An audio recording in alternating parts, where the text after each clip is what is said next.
Hello, everybody, and welcome back to another episode of At the Movies with William Fletcher. As per usual, I am your host, William Fletcher, and this is the final episode of the year. Ooh, What a fun yes. time. And joining me for this momentous occasion, What? Mr. Barney Metcalf, Hello, again, glad to be back. for another one. Another one. So, as this is a review of the year, we'll be talking about not like just a specific film or a specific franchise. We'll be talking about lots of films, and so predominantly this will be the best films and worst, if we want to touch on that as well, of this If we past- feel like hating on something. of this past calendar year of 2021. So, before we continue on, is there anything you want to touch on not related to films that you thought was very good this year? Like any TV shows or video games or anything like that you Ooh. want to touch on very quickly? I'm not a big video game person, so I don't really have much to say on that. But TV wise, I think it's like it was this year, season 2 of Ted Lasso that was knocking about. And I think that's a really great show. It was admittedly a step down from the first series, I'd say. Yeah, I think it's probably... I mean, I think it might have, like, some of the better individual episodes. But as a whole, it's probably weaker, comparatively speaking. yeah. But I guess my other kind of thing that I thought was really great that in TV that came out this year. So I think they started like a couple of years ago. There's this show called The Goes Wrong Show. Where it's fictional plays, that are specifically, meant to go wrong. Like so they had their second series this year as well. I guess an example from the first series, which was a fantastic episode, was one where one of the sets has like been built too small. So everyone's crammed into this tiny courtroom set. So yeah, we've got the second series of that. I think it's a fantastic show. I recommend it. Yeah. Some of the funniest TV I've watched in a while. Squid Game. That was Of course. Yes. No, very good show. Yeah, I thought episode 6 in particular was probably the best episode of TV of the year. It's up there, definitely, yeah. Absolute gut punch with that. I went in because everyone was talking about, episode 6 is great, and I was like, alright. And yeah, I thought it was going to be a case of, what cool sort of game are they playing this time? And it's not the game they're playing. Well, it kind of is the game they're playing, but it's a bit more than that. Yeah, I mean, that's not the reason it's great, I'd say. Yeah. This Time with Alan Partridge series 2 came out. I've watched the first episode of that. Thought it was pretty solid. Yeah, no, I've seen all that. It was very good. Like with most things, it's been a little bit of a lesser second series.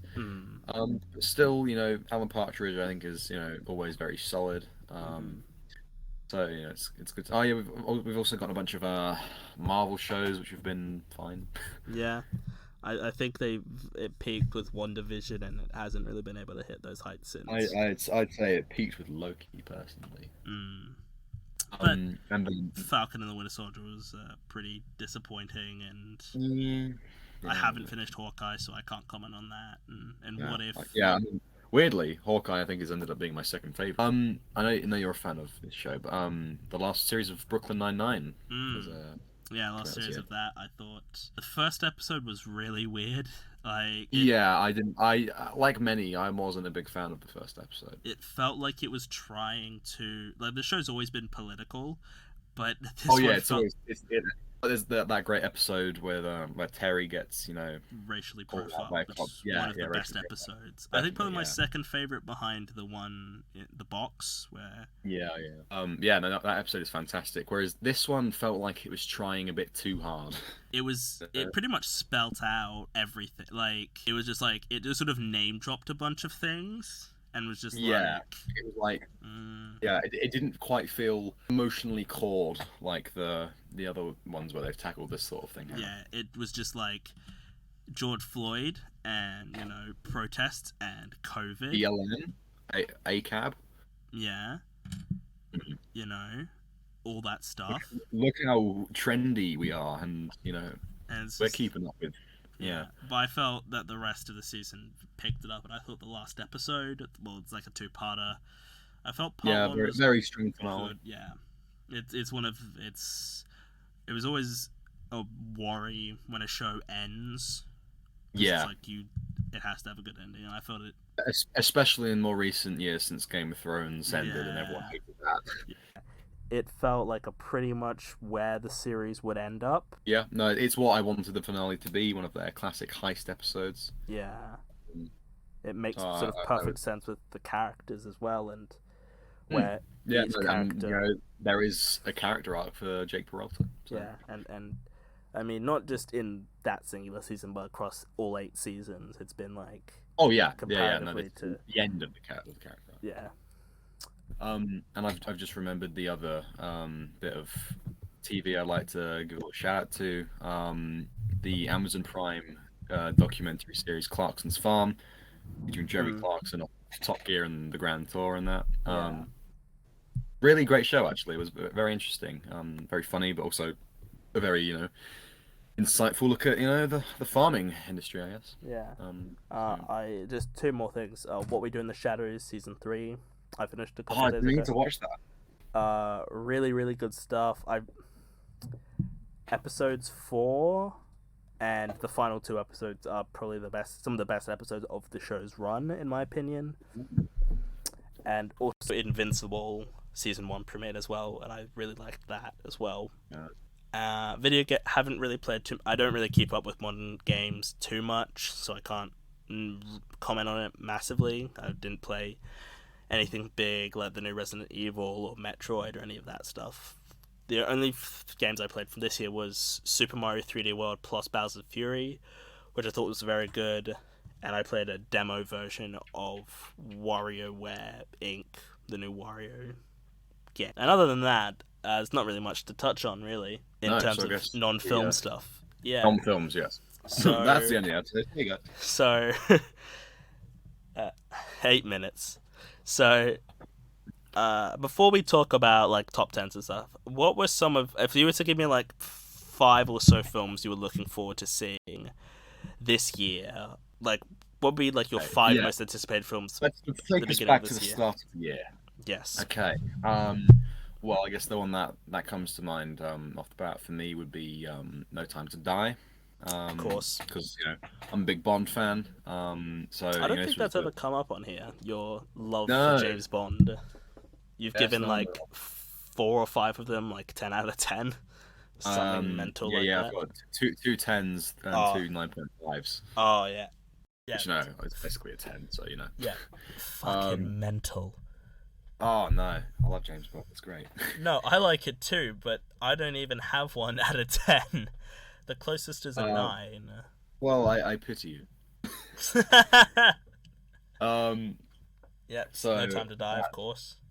Yeah, no, that was definitely on there. Do we want to go back and forth, like I say when you say one?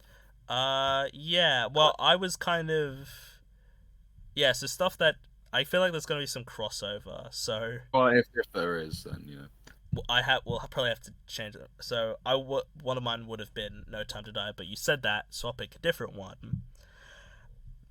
So, the new Spider-Man No Way Home. But of course.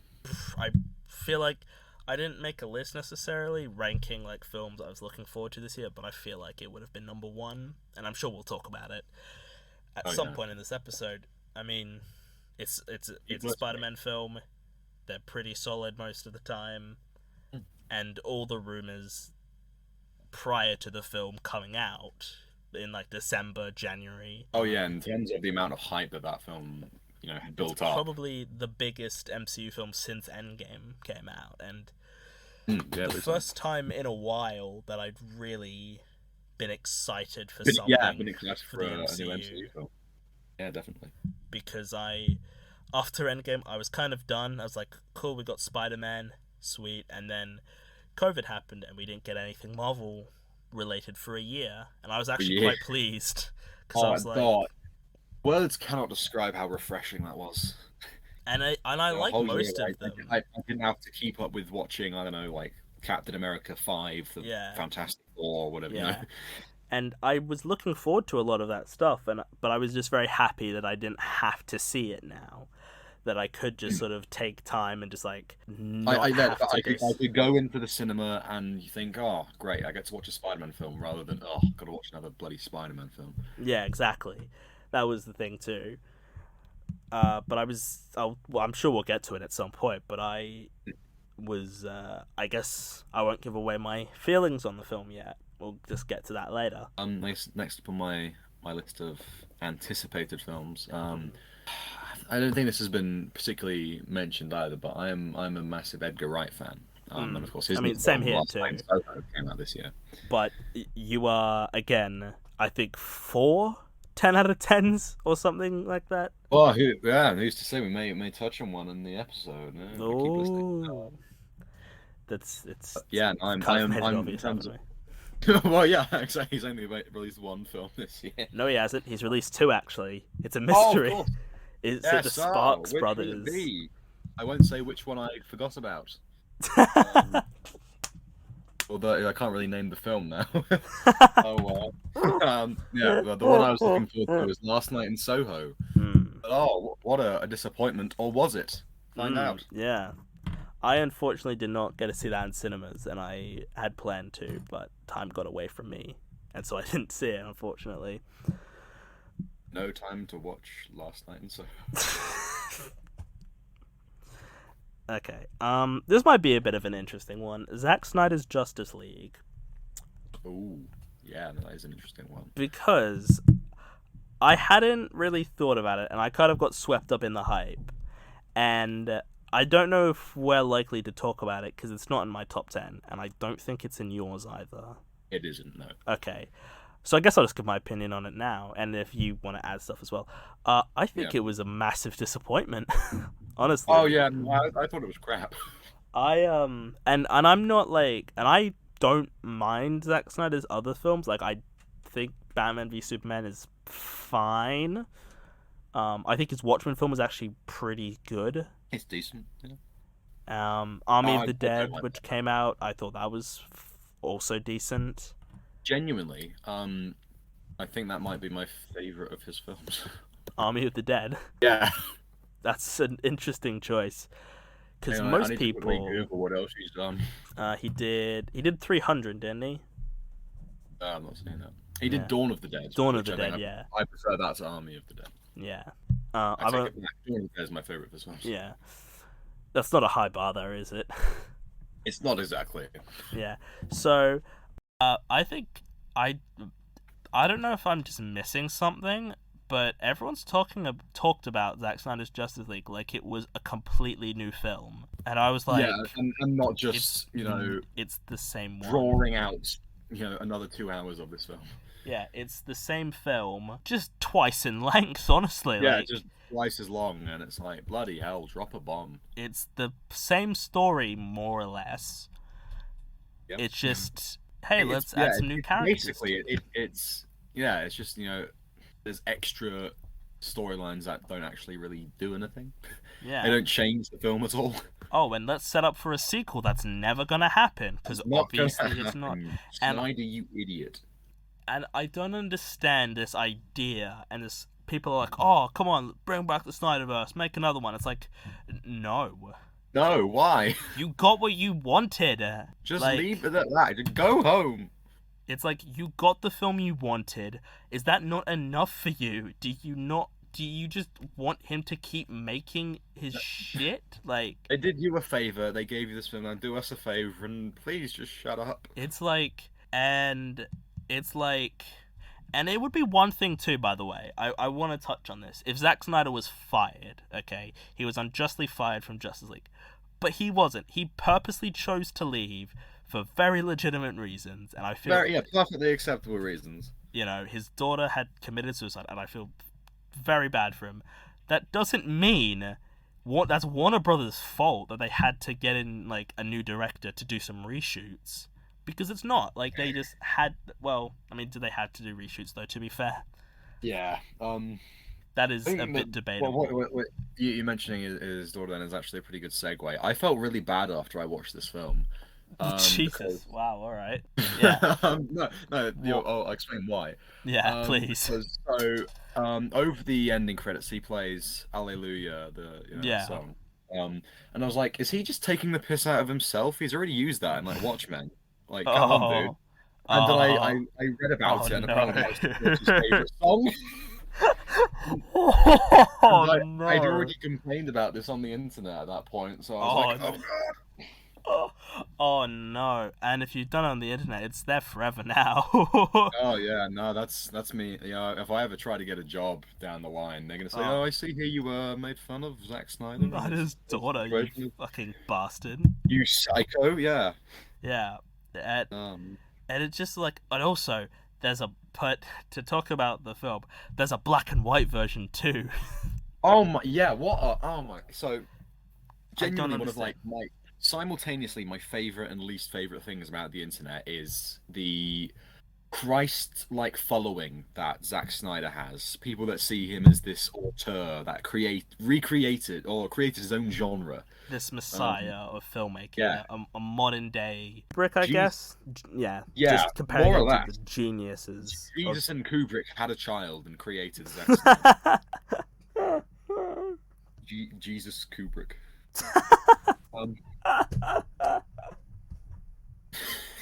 And also I think Zack Snyder in general is quite big into the Jesus stuff because he likes to throw Christianity stuff into these Superman films. Yeah, that's a bit weird.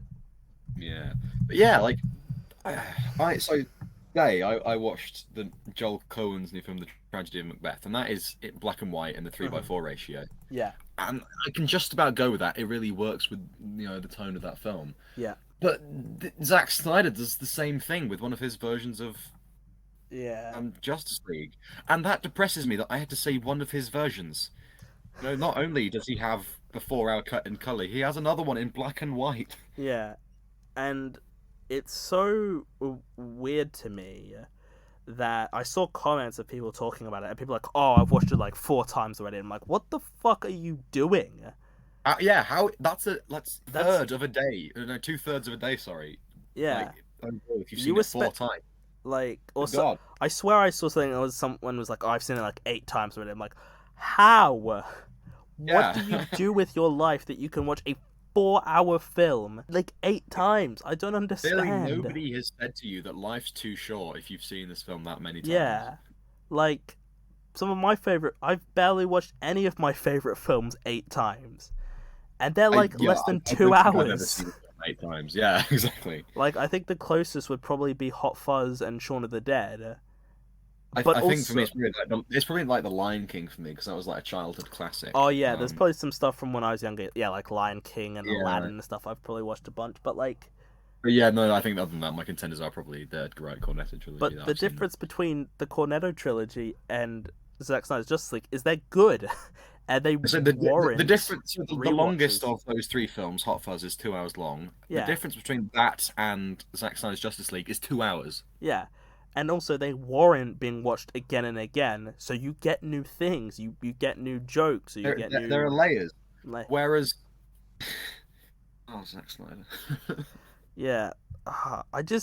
It always annoys me when people talk about how good this film is, and I'm like, it's not though. It's not, you idiots. You're wrong. And I remember DC posted a trailer for like a 4K Blu-ray of the Joss Whedon Justice League, and the like to dislike ratio is ridiculous. It's like 100K plus dislikes to like 3,000 likes, and I'm just like, why? I mean, how do you feel about the original Justice League?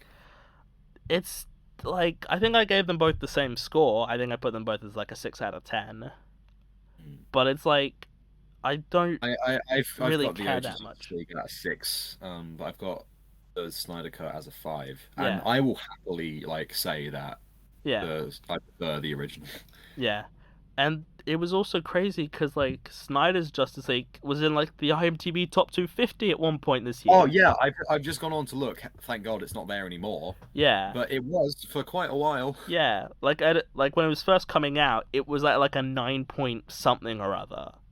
Yeah, it was insanely popular. And then as more people saw it, it's still got like an 8.1 or something stupid. Like, It's got a pretty high score. Yeah. yeah, I'm sorry, I've just been ranting and yelling, but I It's a very angry start to this episode. I don't understand why. Why do people Yes. think I'm the weird one? I'm like, I'm not the one. It took me like 3 days to watch this film because it's 4 hours long. Yeah. I regret that I did it all in one sitting. I Like don't know how you did that. I think that's the most like in touch with depression I've ever been. Like, I can barely watch a 2 hour film without having to take a small break in between, but that's usually to do something. But yeah, it took 3 days. We just stopped after like a couple chapters because it's chapters. Ooh, it's like what? Like, oh yeah, ooh, Yeah. he's an author. He tells the film in chapters. Ooh, yeah. He's like Tarantino, yeah. Yeah. Except he doesn't. Except he's got none of like the yeah. 4 talent. hours. Yeah, 4 hours. Oh, Even I Tarantino had the like smarts to be like Kill Bill. Well, actually, no, he didn't want to split it in 2 parts. Actually, never Yeah, mind. that was. Never mind. Forget that. Forget I said that. Luckily, he made Kill Bill at a time where he didn't have the street cred to be able to, pump out a 4 That is hour true. If he could, he absolutely would have. Never He mind. would've. Scratch that. Forget. So next See, film on your justly. list, number Yeah. 3. Yes. Yeah. Okay. Yeah. I forgot that's what we were doing. I got so sidetracked by Justice League. And my anger for it. Yeah. So please talk about a good film now.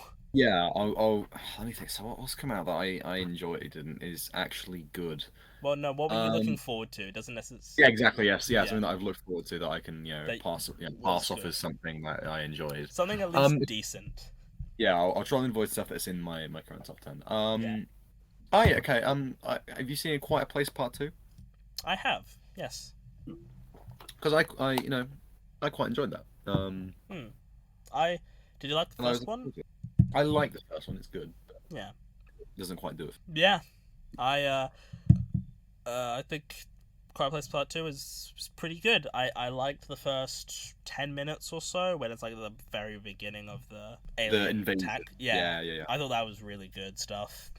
I'd honestly quite like to see a full film of that. I do think they could absolutely do that for like a film. Just have just them surviving the first couple days, having to survive with these creatures that can hear like. You can do it as like a proper slasher film. You can, exactly. Have a group of characters that you spend the film with, and they the numbers start dwindling as the film goes on. Yeah, it doesn't even have to be John Krasinski. It can be like a completely different group of people. And I've had an idea. Yeah. I just thought, you'd think, oh, well, there's no stakes because, they're probably not going to survive because they're not John Krasinski. But what if, because they are planning to make A Quiet Place Part 3. Yes. What if, like, you have, a character survive at the end or something, and then, he is, becomes an instrumental part of A Quiet Place Part 3. Yeah, you could do it like that. It could work. Yeah. They'd have to make it first, though, wouldn't like...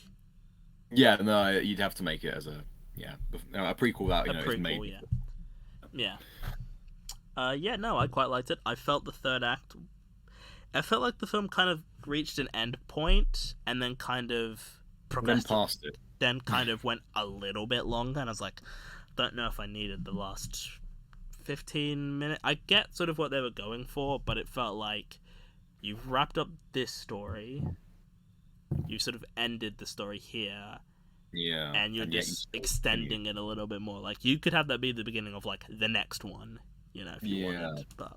And then, like, when it actually reaches its real ending, the film just stops. Yeah, it just is like, oh, that's the end. It's like... Yeah, and you can go home now. Yeah. We've led you on enough. Yeah, it's very much a case of, like, you could have done something more there, but you didn't. I think the first one's better, personally. I prefer the second one. I think it kind of clicked with me a bit more because I really like Cillian Murphy, his role. And also I just I liked the expansion of the world. Although I do have to say that neither of these films have really fully grabbed hold of me in the way that they have for some people. Yeah, no, I get that. I'm not to hate on him, but maybe we need somebody other than John Krasinski. Um, To write and direct, or just like to write, or I'm fine with his direction. It's nothing amazing, but it's fine. it Yeah, I works think for what it needs to be. bring somebody who is, who's going to think really in depth about what you can do with this world, Yeah, and let him go to town. yeah. And for me, I know you're not gonna like this one, Dune. Oh boy, oh boy. I knew, yeah. So for context, I think it's decent. I don't think it's amazing. I think people proclaiming it to be a masterpiece are ridiculous and mental, but it's solid in my opinion. I think it's fine. Barney does not. Yeah. So, Justice League, the Snyder Cut. That was 4 hours long. This film's only 2.5, Yes, and yet it felt like 5 hours. I will give you that. It does drag on quite a bit at points, and I was thinking, Yeah. man, are we getting to the end? 'Cause it But feels yeah, like it should be. about 5 times throughout this film, I thought, okay, it's wrapping up. Yeah. And then there's another however long film, and I just realized that this is my life now. I now live in a world where Dune is just continuing. We know some people who were not very big fans of it either. Yeah. Oh, yeah, that made me very happy that we Yeah. have people that I Yeah. can team up with to. I Yeah, no, I'd like to hear what you have to say. yeah, I felt I'm not saying this to, because I think I mean I do think it's shit, but I'm not saying it just to be awkward. But I genuinely want to know why somebody would like this film.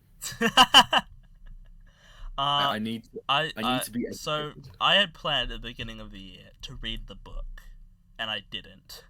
I read some of it. I read the first chapter or so, and I didn't finish. And so in at the beginning is a massive exposition dump. And in the book Yeah. it just opens with Paul's test where he's got the hand in the box.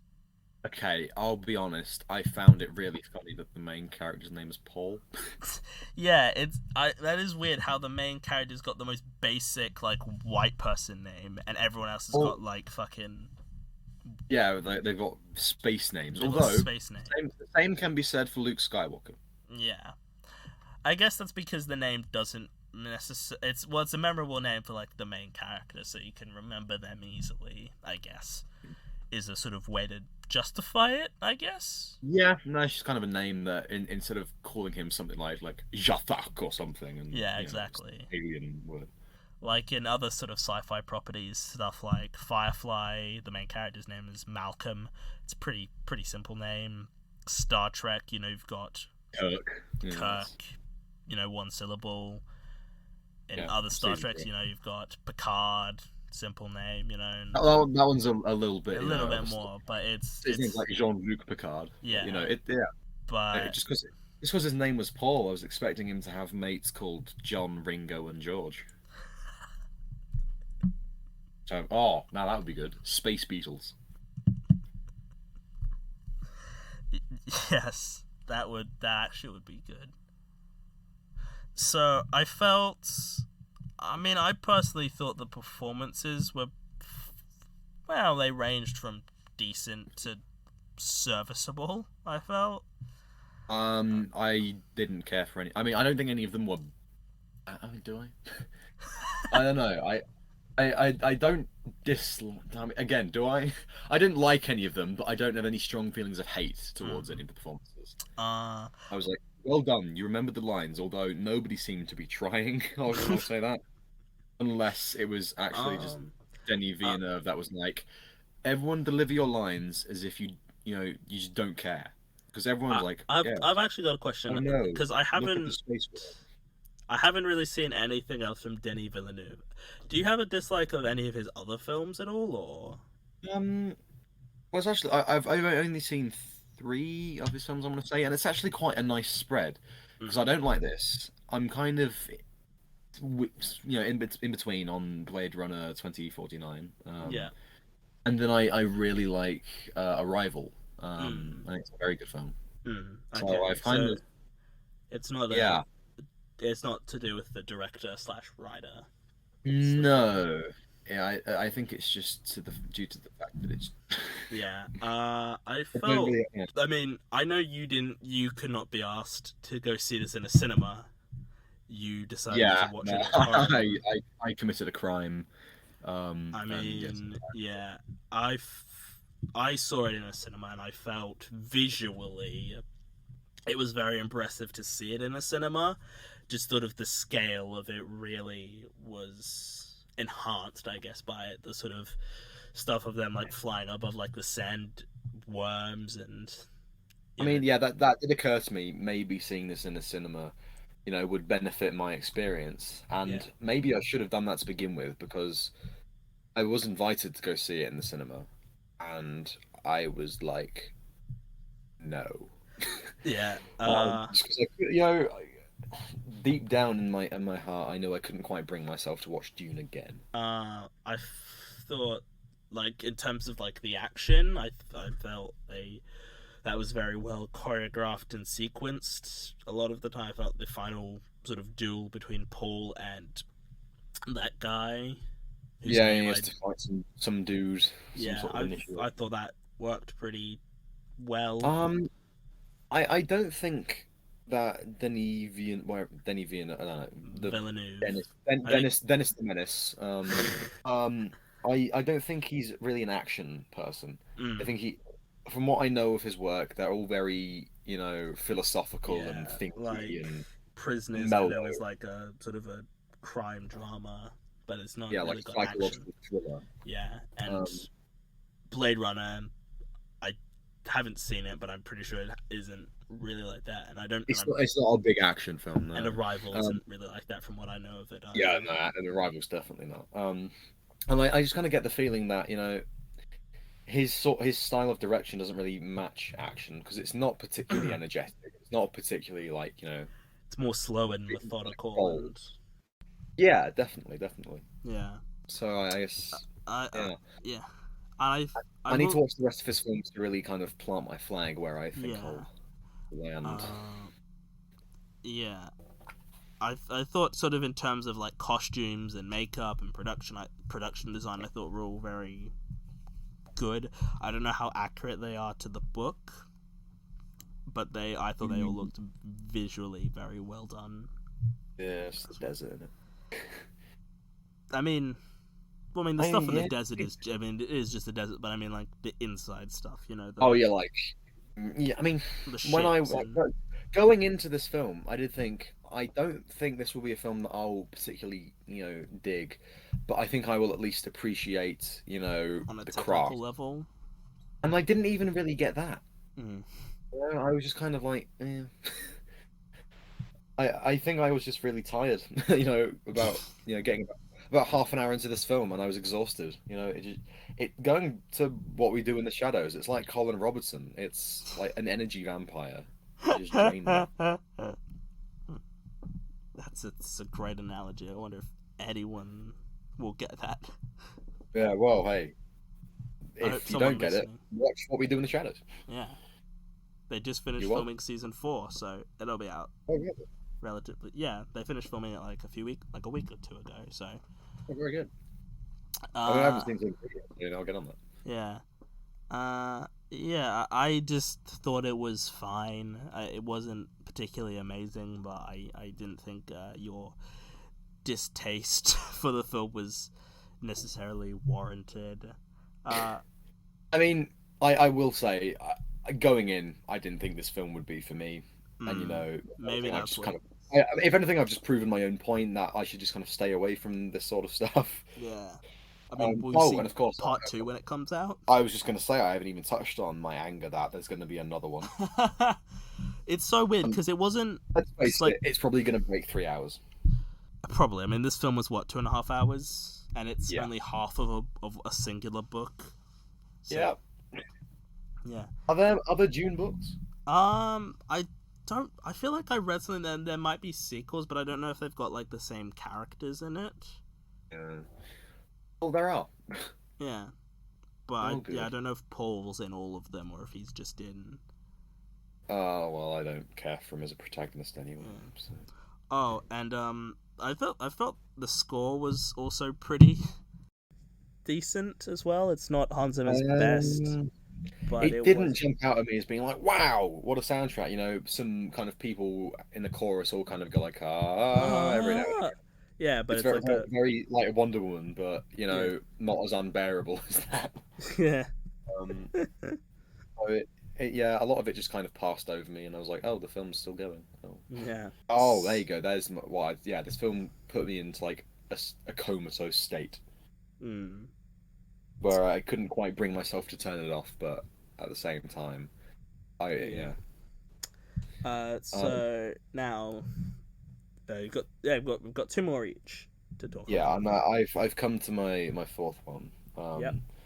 And it's not one where I was like, oh, I can't wait for this film, but it was like, oh, yeah, no, that's gonna, I remember that's coming out. That should be all right. The French Dispatch, Mm, yes. Wes Anderson's new film that was new meant to film. come out last year but was Yeah. delayed. Um, Yeah, I thought it it, was pretty decent. It's yeah, it probably was the pretty good. weakest of his of his films I have seen. I haven't seen many, but it's probably the weakest one. Um, I think I agree.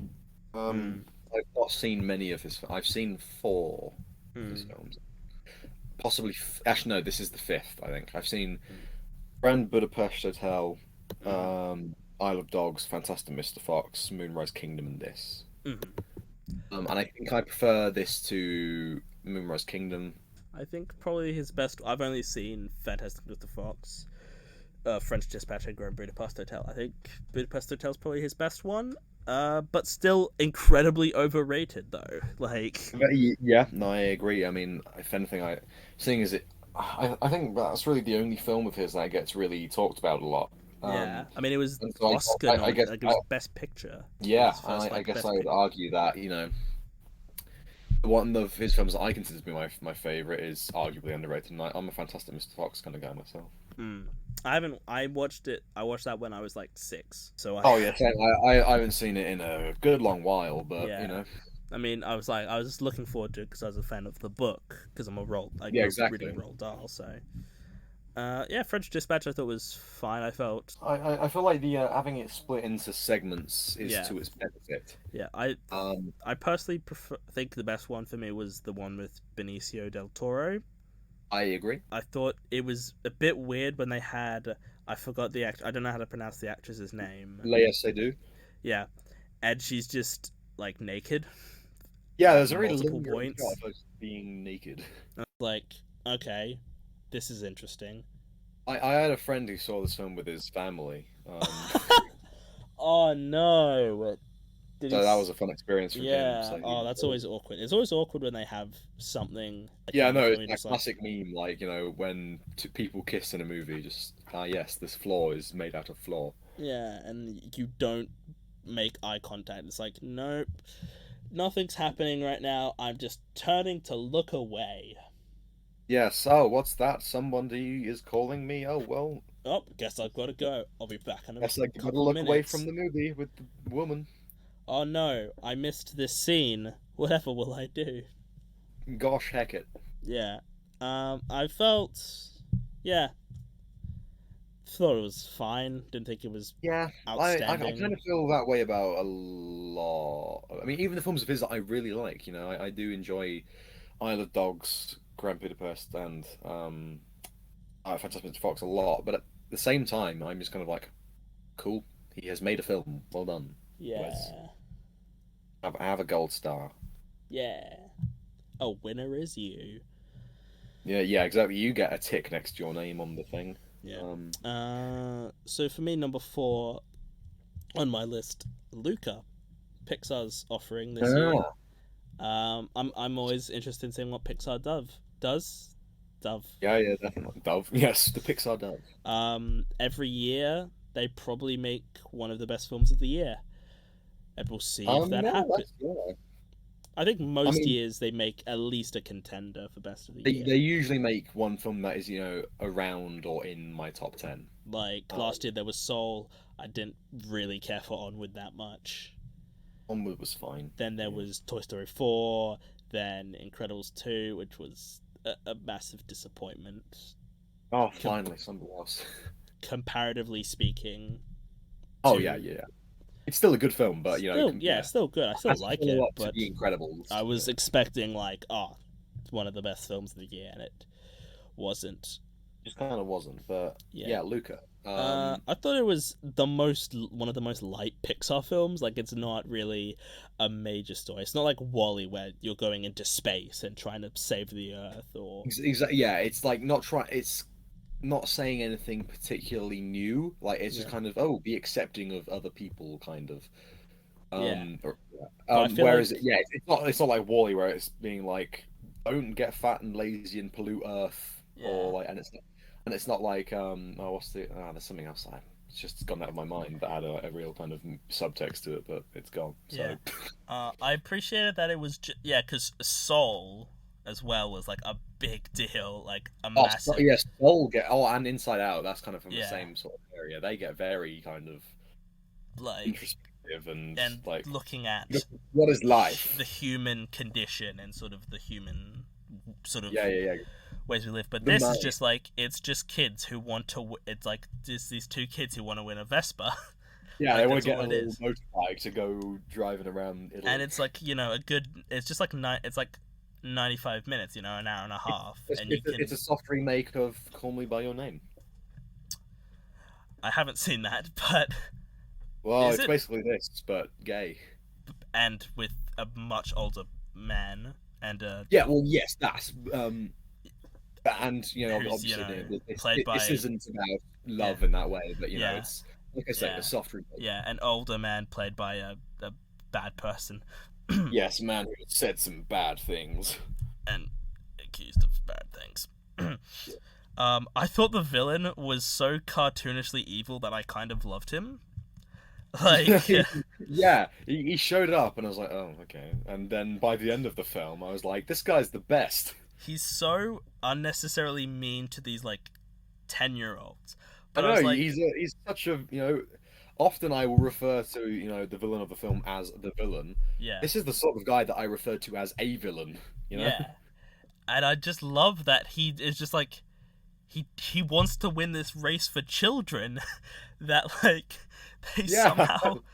And I watched this with my family, and they were still like, "Oh, why is the villain, like this? Why is he still competing with these kids races?" And I'm like, "Because it's amazing. It's the dumbest thing, but I love that Pixar's willing to be like, let's just do he's a an actor. dumb film with like a villain that makes no sense. Let's just have him be silly and fun."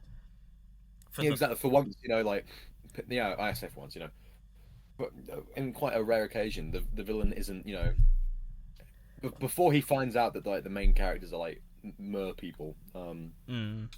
Basically his villainous goal is just to win a bike race. yeah, exactly. You And know, I he's basically any cyclist in that competes. Yeah, and I just love that he's, because Pixar is very hit or miss with villains sometimes. Sometimes they get some really great ones, like Lotso in Toy Story Lots of 3 others, and yeah. Waternoose in Monsters, Inc.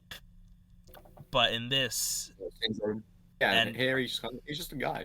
he's just like a villain who loves being a villain and is just really He's just a entertaining. dickhead. Yeah. And That's fine. And this film didn't need a big like, oh, there's a twist villain. Whoa. It's Yeah. like because I'm sick of If twist this was villains. Disney, the villain would be the disgruntled sibling of Exactly. somebody. Yeah. Twist villains are so annoying, especially in kids films because it's so often like, oh, I wonder who it could be. Oh, it's the kids of the parents who failed to be saved by superheroes. What? What? Oh no, like in Big Hero 6, it's like, oh, it's the teacher who lost his daughter because of this other Somebody who guy. quote unquote died. Yeah. Yeah, what a surprise. Oh I my, am bowled over in shock. oh my god, it's that ginger guy who wanted to marry Anna. He's the bad guy now in the last Sorry, for a 15 moment I thought you were talking about The Incredibles, and I was like, that's not really a twist, is it? No, well, I mean, I know that. That's fair. That it kind of is, but the Incredibles villain is kind of a twist, but it's a bit different because of like how they handle Yeah. it. It's not like he's been played off as a good guy. Yeah, exactly. He's just disappeared, and we think, It's oh, like he's gone. it's like, oh my gosh, it's that guy from the start. Okay, Yeah, cool. exactly. That's different than Frozen, which is just like, hey, you know the guy who has been a good guy this entire movie? Now he's just gonna What let a these fearless people baby. die. He's gonna let this woman freeze to death, and he's gonna go stab this woman. You know? Yeah, Like, he's gonna literally like cut somebody open on the ice. Like, jeez. yeah. Yeah, so no, it was very, Yeah, I love that. It's weird to say, but to say how simplistic it is honestly quite, a breath of fresh air for Pixar. Yeah, because it's not being like, hey, think about your emotions and think about your worth as a human being. Yeah, it's not the usual Pixar thing of like, what if insert inanimate object was human? Yeah, It's, or like, what if, your emotions were like the main characters? Oh, have you seen the meme where it's like, Pixar, what if monsters had emotions? What if cars had emotions? What if your emotions had Had emotions? emotions, yeah. And like, Coco as well is like a fucking, like, when you break it down, is a really dark film. Like, it's a What if really Mexicans had depressing emotions? film. Like, Yeah, it's about, no, like, the entire film is essentially about death. Like, yeah. it's a day that's about the Day Yeah, of it's the about Dead. de los Muertos. Yeah. And it was just a breath of fresh air to see a Pixar film be like, Just no, being let's really just light have and fluffy and, kids yeah. playing, They want to win a Vespa. You remember children? Yeah, childhood. Oh, fun. Yeah. One more honorable mention each from the both of them. Yeah. Oh, okay. I'm gonna. Okay. This is one that for me it wasn't like a person like, oh boy, can't I wait for this film? Mm-hmm. It was just kind of a general event that I think people were looking forward to. Godzilla versus Kong. I have unfortunately not found the time to see it, but I do want to see it. Well, I'll keep my spoilers to myself. Yeah. I mean, I think by this point, I'll be honest. These films are very up and down for me. I don't like the first Godzilla. I really like The 2014 Kong Skull Godzilla, right? Yes, yeah, 2014 Godzilla. Yeah, the new MonsterVerse film. So yeah, Oh, yeah. not a fan of 2014 Godzilla. Yeah. Really like Kong Skull Island. Kind of meh on Godzilla 2. Yeah. Then I like this, I guess. I think it's dumb monster stuff. I do think it's weird when there's the criticism against these films, like, oh, there's not really that much story or characters, and it's like, of course there's not. People don't care about that. They just want to see. It's a giant monkey fighting a giant lizard. That's what people want. As long as you get that, people will be happy. Yeah, exactly. I didn't go into this film expecting like a pre-title sequence with, King Kong with his, niece, sitting outside the front of their giant mansion. Like, oh yes, I have told the story about the time that I went to battle with a giant lizard, and getting all emotional and having PTSD. No, it's about a giant monkey fighting a lizard. Come on. Yeah. It goes all Titanic. There's something missing in the ocean, and they get Godzilla on board. I had a loved once flashback. Yeah. So and it's not trying to be anything particularly deep and amazing. No. I assume it's not. I'd be surprised if it was. Yeah, no, it's not like Batman v Superman where it's like King Kong says Martha and Godzilla's like what? Yeah, nah. Although this film does enter some like areas where it kind of stops being dumb and becomes clinically insane. Like to a point that's too far? Almost. It just about retains it. But this is one of a few films that has like made me audibly react like, what? Like, yeah. I've never quite had a like moment of like, oh my god, this film is so brilliant yet so dumb. Yeah. Nah, it's fair enough. That seems to be a general consensus from a lot of people who see these films and like these films. So my final film for anticipated this year and it's one that I'm pretty sure we've both seen. Encanto, which I watched Yes. yesterday. I really, really liked it, and then the last couple minutes kind of ruined the entire point of the film. It undermines it big time. Like, okay, since we've both seen it, I'm gonna put a brief spoiler warning. So if you haven't seen it, You haven't seen Encanto? spoilers, skip ahead like 5 or so minutes, and it should be fine. So like, they lose their powers, and I was like, okay, cool. But It's a film about a family. They all have magical powers apart from this one person, and by the end of the film, oh no, they've lost them. yes. So I had heard someone that we know was like, oh, the film was great, and then the last minute or so just defeats the entire purpose. And so going in, I already had preconceived notions of like, oh, and I actually predicted like, okay, they're gonna lose their powers, or something's gonna happen to their powers, and then they're gonna like get them back or whatever. And I was like, all right, cool.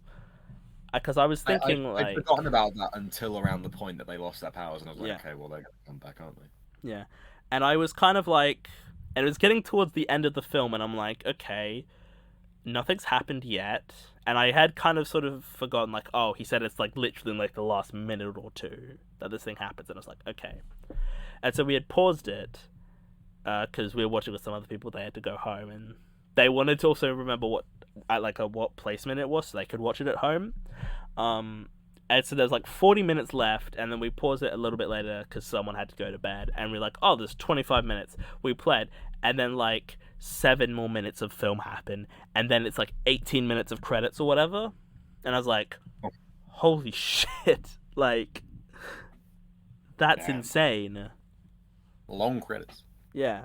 I saw this in the cinema, so I had no idea how long the credits were. That is true, yeah. If you see it at a cinema, you don't have to be like... That can get annoying. I will say this, I love going to a cinema, but it is a pain when you have to use the bathroom and you can't pause. Yeah, that's why I just don't... I've become in control of my... Yeah, I rarely drink water. I usually go to the bathroom before I see a film, and I drink like a little bit, and if I feel like it's getting close to the end, I'll drink a little bit more, and I'm like, okay, the film's about to end, and I'll just like finish my water or whatever. Yeah, if I have a drink, I go to the toilet before I go into the movie, and then I get a drink that I can, use to sustain myself throughout the film, and then by that point I can have a post film trip to the bathroom. Yeah, that's usually what it is. Unless it's like something I've seen before, like like if I go to see a film a second time, it's like, okay, I know what time I can leave now. So yeah, you can plan your bathroom breaks. Yeah. I thought the songs were really good. I felt they were really catchy. I don't know what they're called, but the song from Louisa, the Strong One, and the song from Isabella, is she like the perfect one? I think so, yes. Yeah, I really liked her song as well. I enjoy those songs. Although that first one it went full Lin-Manuel Miranda, and it was sung so quickly that I didn't know. Oh yeah. Well, we had the subtitles on so we could read it. Oh. Yeah. I think we might be slagging off Lin-Manuel Miranda in this episode a little bit, possibly, maybe. I mean, I think his stuff in Moana is some of the best Disney songs ever, in my opinion. Genuinely, I can say that 100%. I think that might be his best work, as far as I'm concerned. Because I'm aware you're not a fan of Hamilton. I'm not a big fan of Hamilton, and I'm not a big fan of In the Heights, which came out as a film this year. Yes, I think I've mentioned this to you, but I've tried watching the Hamilton Pro Shot, and I've gotten like 18 minutes in, and I've had to stop. There's one good song. That's because it's an actual song. Rather than, I mean, not to slag off rap, but I can't hum that crap. Yeah, I mean, I like rap music, but it's not like the most like, oh yeah, I can hum along to it, or like I can. See, if I'm going to a musical, I want to be able to like remember the songs. That's like the big part of the musical experience. And then I'm just kind of sat there, and the only thing I can remember is the king going da da da da da, that one, or I just have Alexander Hamilton stuck in my head. Those 2 words, and that's it. Yeah. Well, because that's the bit where it all slows down, and he just Did he do the music for Vivo as well? I feel like he was involved in that. Oh yeah, that was also Paul. And Tick Tick Boom. I think he might have had an original song in there, possibly. I wouldn't be surprised, but apart from that, I think it's all. It's all like based off the actual musical, which we might talk about later. Ooh. Foreshadowing. Yeah. I don't know why, but whenever like foreshadowing, we turn into ghosts. Yeah. I don't know why we do that. I've been haunted by the future. Welcome to the world of tomorrow. Ooh. No, I thought it was. I actually really liked it though. I thought it was really sad. Like when Genuinely. When her grandmother's like, I was thinking like, oh, she's just. They just don't care for her because she's not special. Yeah, this stone cold. Yeah. Yeah. Like I think that I can't remember what the song's called, but it's when there's this whatever the youngest sibling is, he finds out he can talk to animals and stuff, and they're all having a big celebration. Yeah. And the main character goes off and has a sing, and like she like one of the lines is "I'm not fine," and I was just like, "Oh, sweetie." Fucking hell, yeah. There's always songs where I'm just like, Jesus Christ, like I've been listening to a lot of Bo Burnham music recently, and I really like it. But so much of it is just depressing and like a little too relatable at times. It's depression disguised as comedy. Yeah, and he's got songs like, "Oh, I don't think that I can handle this right now," and he's like, "Oh, look at these people, laughing at this kid with a declining mental health while he's trying to give them like stuff that he cannot give himself." And I'm like, "Fuck, man!" Like, shit, man. That hits me a little too. Like that hits me. I'm not in like that position. But I can kind of relate to like I've sort of had bits where I'm like I'm not to that level, of course. I'm not going on stage and performing songs for people, but I do have sort of thoughts of like, man, I'm trying to help like make these people have a good time and laugh and whatever, and I'm just sort of here like, a bit, this is very serious. This is very serious. But that happens.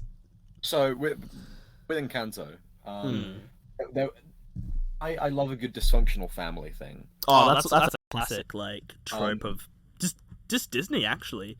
Like so many Disney films have got dysfunctional families. Usually, there's lots of dead parents in most of them. Strangely, nearly all of the family is alive in this film. Yes, except for the grandfather. Yes, but and another member of the family whose fate is mysterious. Yeah. And this happens every time I watch a dysfunctional family thing, but in my head I just hear now the story of a wealthy family who lost everything. The one daughter had no choice but to keep them all together. Yeah. Arrested Development is brilliant. And actually, I'll touch on this a second. Yeah, I thought this might have the best animation of any film this year. Genuinely, like it was vibrant and had colors and dude, there's so much energy behind pretty much everything in this film. And everything looked like Disney's at a point right now where that animation is like pretty much the best animation in town. Like there's so few films that can create like equally good animation in comparison, like the last example I could think of like a non-Pixar / Disney film that had better animation than like Disney's offering was probably Into the Spider-Verse, I would argue. But Disney is just like at a point where like their computer animation is like perfect, pretty much just amazing. Yeah. And it's I just love, and I do like that Disney, and well, I mean, Pixar's been doing this for pretty much ever, because Pixar basically, very few of the characters are about like white people, if that makes sense. Like it's always like there's toys, or there's monsters. Disney and Pixar don't make films about white people anymore. That is true. They've sort of moved beyond that. They're being diverse. Yeah, like. Because even a lot of the time it's not even humans in like in Pixar stuff. It's like not even humans. Like in Onward, it's like elves and trolls and all that mythical shit. And I mean, Toy Story, there are white characters in it, but it's mainly about these toys. I was gonna say that's irrelevant. Yeah, and Soul is, well, I mean, it makes sense that it's it's New York. It is New York, isn't it? I think it's New York. Yeah. Yeah. and there's lots of people of color in New York. Makes sense. And Luca's in Italy, yeah. I mean, it's close enough, I guess, but it's not like America, I guess. Yeah. Thanks, Italy. Yeah, I'm pretty sure it is. Yeah. Well, because they eat pasta and stuff. People speak with Italian accents. So. Yeah. But Luca Encanto, my second favorite animated film of the year. Ooh. Foreshadowing. Yes. Before we move on to the top 10s, I earlier today watched the new Aaron Sorkin film, Being the Ricardos, which is an honorable mention. Oh. And the actress who plays Maybe from Arrested Development is in it. I've seen also that isn't like Buster in it. Yes, Buster's in it. He's like one of the head showrunners of I Love Lucy. Yeah, I Love Lucy is the Lucy show. And the actress who plays Maybe, her character is basically just Maybe. I'm sorry, did you say Lucille? Lucille. Well, it's Arrested Development. Arrested Development. But her character is basically Maybe's character when she's working at the film studio, just as an adult. Maybe was successful. It's essentially. So that was something I just noticed. I was like, did they do that on purpose, or is that just very happy coincidence that hey, she pretended on Arrested Development to be part of the film studio, and now she's. This is like an Arrested Development joke. It's like come full circle. Yeah, exactly. It's just a point. Being the Ricardos, weakest of Aaron Sorkin's directorial efforts. I think Molly's Game is by far his best work as a director. I'd probably argue The Social Network is his best script. Social Network. But I think a lot of people would agree with that. Yeah, no, I'm not of that mind. Yeah. So now we're moving on to the top 10. So how are we going to do this? Are we just going to alternate back and forth, or because I feel like there's going to be some crossover with some films. Yeah, I think back and forth. So back and forth. Okay. Well, since you went first for the honorable mentions, should I go first for my top 10? Why the hell not? All right. So at number 10, we've got King Richard. We were talking about this a little bit before we started recording, and you haven't seen it, so I'm going to avoid spoilers, but I will talk about it. So it's about, it's Serena Venus Williams' dad, right? Yes. And I saw a thing on Twitter where someone was like, oh, why is this film being made about, Serena Williams' dad or whatever? And someone pointed out, like, oh, well, they are producing this. Like, they made this film. So, and they talk about their dad being, like, the one who sort of pushed them and, like, sort of made them get into tennis. So it makes sense that the film's about him. I'm aware of a line from the trailer where he says, I've had their careers planned out since before they were even born. Yeah. So yeah, the film is a lot. Yeah, it's mostly about him, but it's also about him, coaching Venus and Serena Williams, who, by the way, I was unaware that Serena Williams had a sister who was also a famous tennis player. So that was a bit of a shock. I think I knew that there was a Venus Williams. I just haven't made the connection. Yeah. So there's lots of stuff. Will Smith is really good in it. The front runner right now for Best Actor at the Oscars. And I think if he did win, it wouldn't be, well, there's a performance I prefer, and we'll get to, but I wouldn't have a problem with him winning. He's very good in it. He doesn't do like the usual Will Smith thing. It's a very serious performance. It's not good. Yeah, it's like I've heard it's like The Pursuit of Happiness, which is another Will Smith dramatic role. Yeah, or like what's that one he did? Concussion, I think, is the one where he's like. There's a film where it's like about concussions in football players, and he's like a doctor, like a Nigerian doctor. Or something. That does sound familiar. Yeah. Or that one episode of The Fresh Prince of Bel-Air with his dad. Which is probably the best episode of the show. Yep. There's also Anjanou Ellis in it as his wife, whose name I've forgotten, unfortunately. She's also really good in it as well. Mrs. Williams, yeah. She's very good in it as well. A big contender for supporting actress. But I also want to throw out the two young actresses who play Venus and Serena are also very good in it. This is a film that I really want to watch, just because Yes. I've seen the trailers, Yeah. and the acting does seem like it's done to a really high quality. So Yeah. I don't know how much to say because you want to see it, so I'm trying to avoid like spoilers, even though it's based off a real story. It's based on a true story, Yeah. but I don't know the true I story. guess that going into it, there was stuff that I was sort of expecting to happen. I was sort of expecting it to focus on certain stuff that it didn't, I guess is the best way I can put it. Like, there was stuff sort of that happens, and I'm like... There are times where it's like, okay, I can kind of see where this is going, but I also am like... But is it, though? Because this is based off real life, so maybe it doesn't go like this, you know? It's that sort of thing. Yeah, just 'cause fiction does not play by the rules of storytelling. But I thought it was a very enjoyable film, and if I'm going to put a number, it's an 8 out of 10, if I was to put a number on it, which I'm going to, so. Very good, very good. Your number 10. Okay, my number 10 is West Side Story. I have not seen this yet. Yesterday, my grandma invited me to go see it with her at some point when I'm available to see it.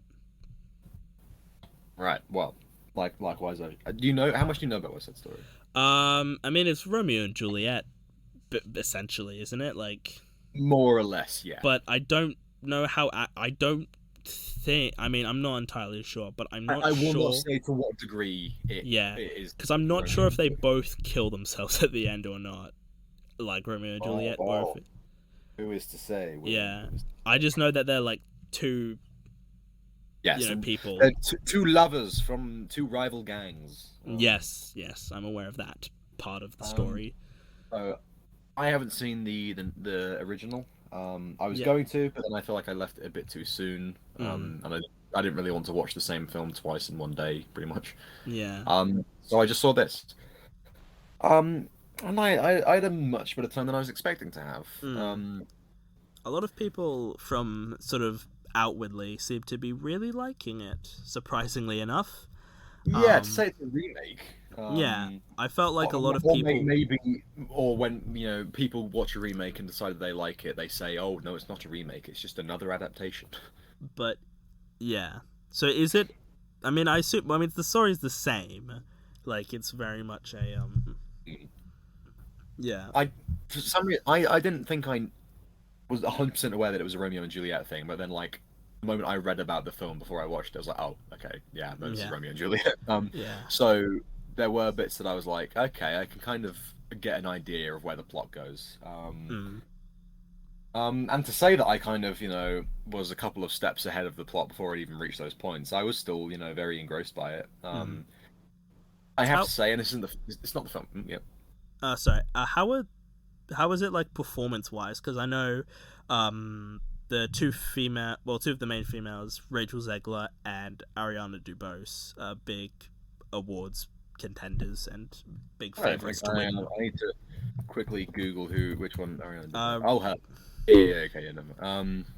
Because Rachel Zegler's the main one. She is Maria. The love interest. She was very good. I enjoyed her. I mean, I enjoyed most people in this film. There weren't any performances that I was like, wow, give them an Oscar. What did you think about Ansel Elgort? I was gonna say this is where, are you aware of the Ansel Elgort stuff? The allegations? Yes. Yes, I am very aware of them. See, it doesn't help that he's so much taller than Rachel Zegler.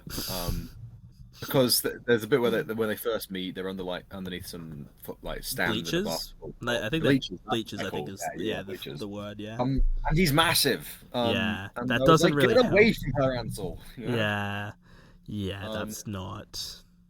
But you got to separate reality from fiction. And he was perfectly good. I enjoyed his performance. And this was pre him doing bad things, so or us knowing about him doing bad things. I think. Well, yeah. The bad things happened a few years ago. Yes. But, I like how we don't talk about the bad things. We're just like, oh, bad things happened. Because they did a bad. Yeah, exactly. Yeah. That's too heavy. To be fair, I think most people would probably be aware. If you're not, and you're interested, just Google Ansel Elgort. Just go to his Wikipedia page. It'll all be there for you. Yeah, pretty much. Um. And okay, so just my last little point. This isn't the film's fault. I wasn't that bothered by any of the songs. I feel like most of them are probably lifted from the original. Oh yeah. I feel like there probably is an original song thrown in there, but I don't know enough. But you don't know because you're not familiar with it. Yeah. Yeah, exactly. I know one song, and that's one that Maria sings about her feeling pretty and witty and so on. Yeah. Sorry. Actually, no. Yeah, I knew another one. But legit. Yeah, you didn't think. Yeah. You didn't think Ariana DeBose was particularly. I mean, you thought no one was. You said they weren't. There wasn't any awards worthy. Yes, they're going to win the award. Yeah. Although I'd be perfectly fine if pretty much, Yeah. Of like the main cast, I wouldn't be like, no, they shouldn't be here if they get nominated. Yeah. I'm like, oh, okay, they're here, cool. Yeah. Better than In the Heights, though, right? Oh yeah, in terms of musical adaptations, I'd much prefer this to In the Heights. There were a lot of musical films this year. Yeah, that was a big one, wasn't it? I did really this film reminded me why I like Steven Spielberg. Yes, it's been ages since he's made a good film, hasn't it? I mean, I rewatched his Tintin film the other day, and I still stand by that as a really great film. But that was 10 years ago. That was 10 years ago. He's had a bit of a vacuum. The last good film he's made? I haven't seen some of his stuff between now and then. I mean, I know The Post is pretty poor. Well, actually, no, I quite like The Post. Actually. Oh, that's right. Yeah, you're one of those weird people, but not who for any The Post. direction reasons. Yeah. I know Ready Player One's a massively disliked film. Is it? Okay, I don't know much about it. Yeah, I think a lot of people. He's done stuff like I think he did. Was he the person? He did the BFG, which is weird. He did the BFG. He did A Bridge of Spies was actually pretty solid. That was meant to be quite good. I haven't seen it. Yeah, he did. Well, I mean, this was a long time ago, but comparatively speaking, War Horse and Indiana Jones 5 and stuff. So, but he's pretty solid mostly. He's not directing Indiana Jones 5, is he? Oh, 4. I meant to say Indiana Jones 4. Oh right. Sorry. I no, it's James Mangold. I think is doing 5. I think. Yeah, whoever did Logan. Yeah, it's James Mangold then. I think he's doing the script. Yeah, man. He might. I think he's involved in some capacity. Yeah. But I really like the cinematography of this film. A lot of it felt very just when the camera wasn't moving and looking very modern with its camera movements. Yeah. A lot of it did feel very of the time period, as if it was like a film made when it was made.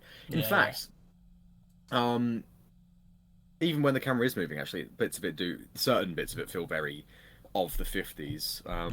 In fact, the ending, I was blown away by, and I think this is also in the original musical, but there's no big ending musical number, and I really, really liked that. I was like, that's weird.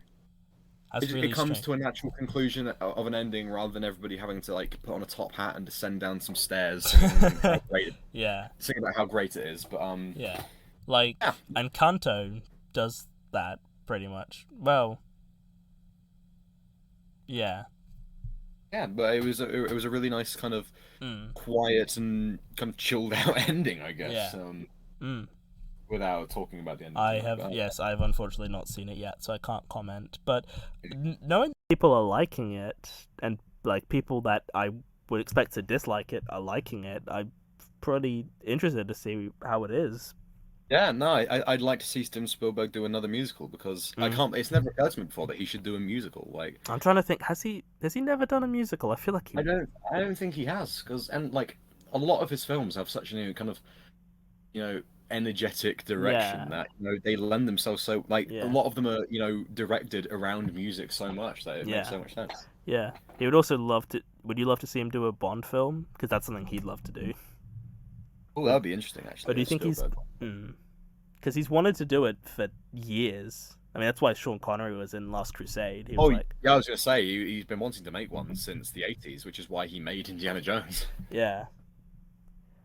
Do you want to put a rating on that? Yeah, I'm going to go 7.5. It's very steady 7.5. Fair enough. Yeah, next up on my list, it's a part 2. It's South Park post-COVID - The Return of COVID. Okay. Well, we might as well talk about both of those. We might. Yeah. I'll put both of them together.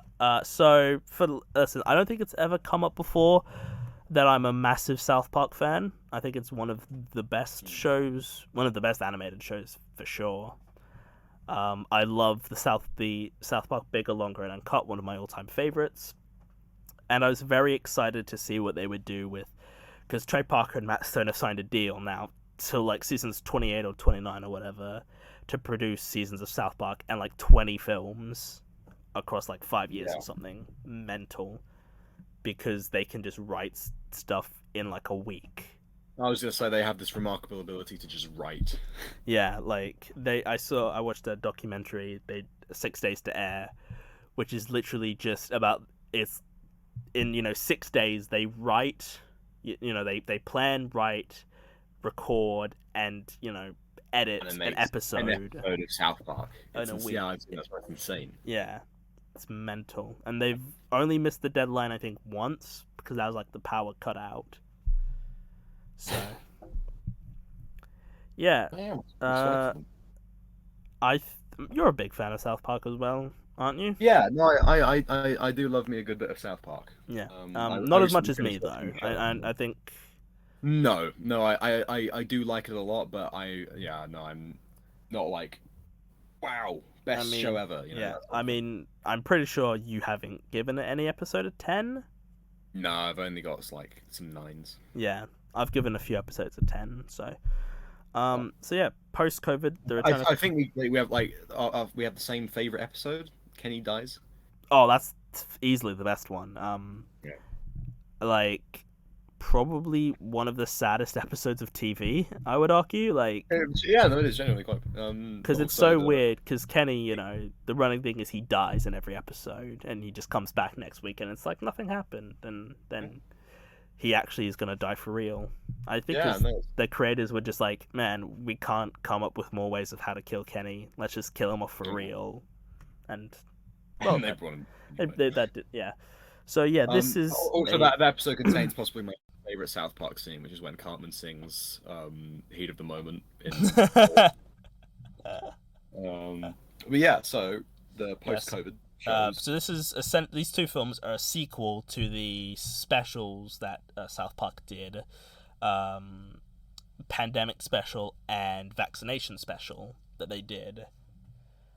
And it's a basically looking into the future, and it's like 30 years into the future or so, with the four. They never specifically say, and I think that is to its benefit, because a lot of the time, stuff set in the future, they age it by putting a number on it. And then like Back to the Future and Blade Runner, and then that date arrives, and everyone's like, "Oh shit, where's the hover?"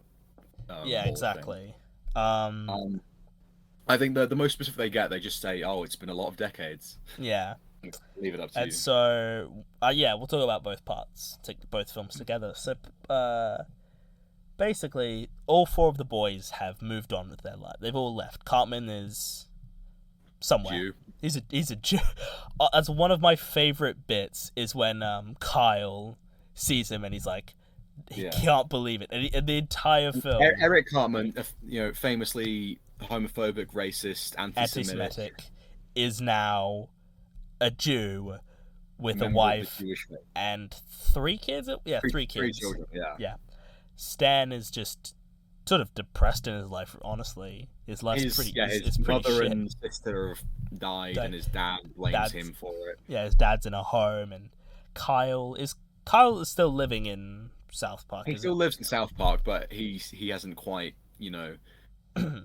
grown up and kind of moved on with life himself. Yeah, and then Kenny has become a world famous scientist. I say weirdly, he's probably the most successful of the three. But he's wearing just shorts and like a Hawaiian, like an orange Hawaiian shirt, sunglasses indoors, thongs, Yeah, bro.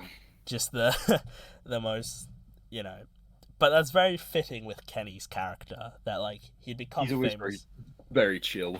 Yeah, I mean, I would argue he's probably one of my favorite characters. I mean, it's between him and Cartman for my favorite of the main 4. Surprise, but Kenny dies. What a shock. Oh my god. Kenny They've never done dies this in a before.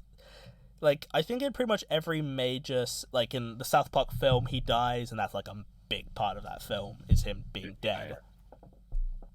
And then now he's dead in this, and it's basically we're trying to figure out who killed him, and then there's all the other characters like Token and Jimmy, who's now a late night show host, which is great.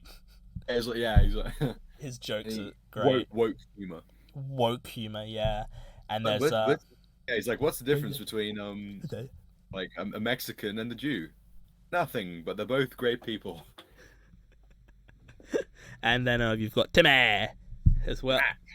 And I did have to say that I almost did the voice for Jimmy. Yeah, I could say so. I was like, oh no, you can't do that. I said the first word and I was like, wait, no. No, that's like you can't do that. Trey Parker and Matt Trey Stone Parker have been Matt doing. Stone. They've been doing it for like 20 years. It's okay now. We've gotten used to it, but no, you can't. I'm not allowed to. Yeah, and then Stacy as well. And I mean, it's just like classic South Park, isn't it? It's just like sort of what South Park does best, satirizing. I think it shows, how well Trey and Matt, know these characters and like yeah. I guess care for them, that they're able to write, a grown-up versions of these characters, and it feels natural. Yeah, like, and even though Eric Cartman has become a member of the Jewish faith, yeah, it fits. Yeah, and I love how the entire film he's just like, no cow, like he's still got like the nasally like, no cow, Is that kind of no, that's South Park stuff. Yeah. Yeah. And dude, throughout the whole film, I was just waiting for him to like get hit and then start crying.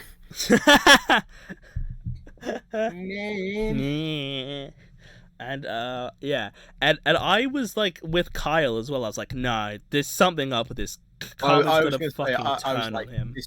I was expecting some sort of reveal where it's like, no, it's all just a ploy to make. And it gets to a point where you like, oh, everything's fine, and then at the end of the first film, he's like, because they want to go back, because the whole plan, they basically come up with a plan to go back in time, and stop COVID. Stop COVID from happening. Again, spoilers. Yeah. And then Cartman's like, no, we can't do that. And I'm like, there it is, because I sort of wasn't thinking about it, but I was like, he's gonna turn on him. He's being villainous, but it's for a fair enough reason, because he's got this family. It's not like in other episodes where he's just being a. It's not like he's been like, nah, Al, you sneaky Jew, and it's not. reason. It's not like in Kenny Dies where he's like using the pretense of stem cell research for his own gain. Or like what was it in Cartoon Wars he wanted to do again? He wanted to get rid of Family Guy. That's what he wanted. He wanted to get Family Guy off the air because he doesn't like Family Guy. Like the creators don't.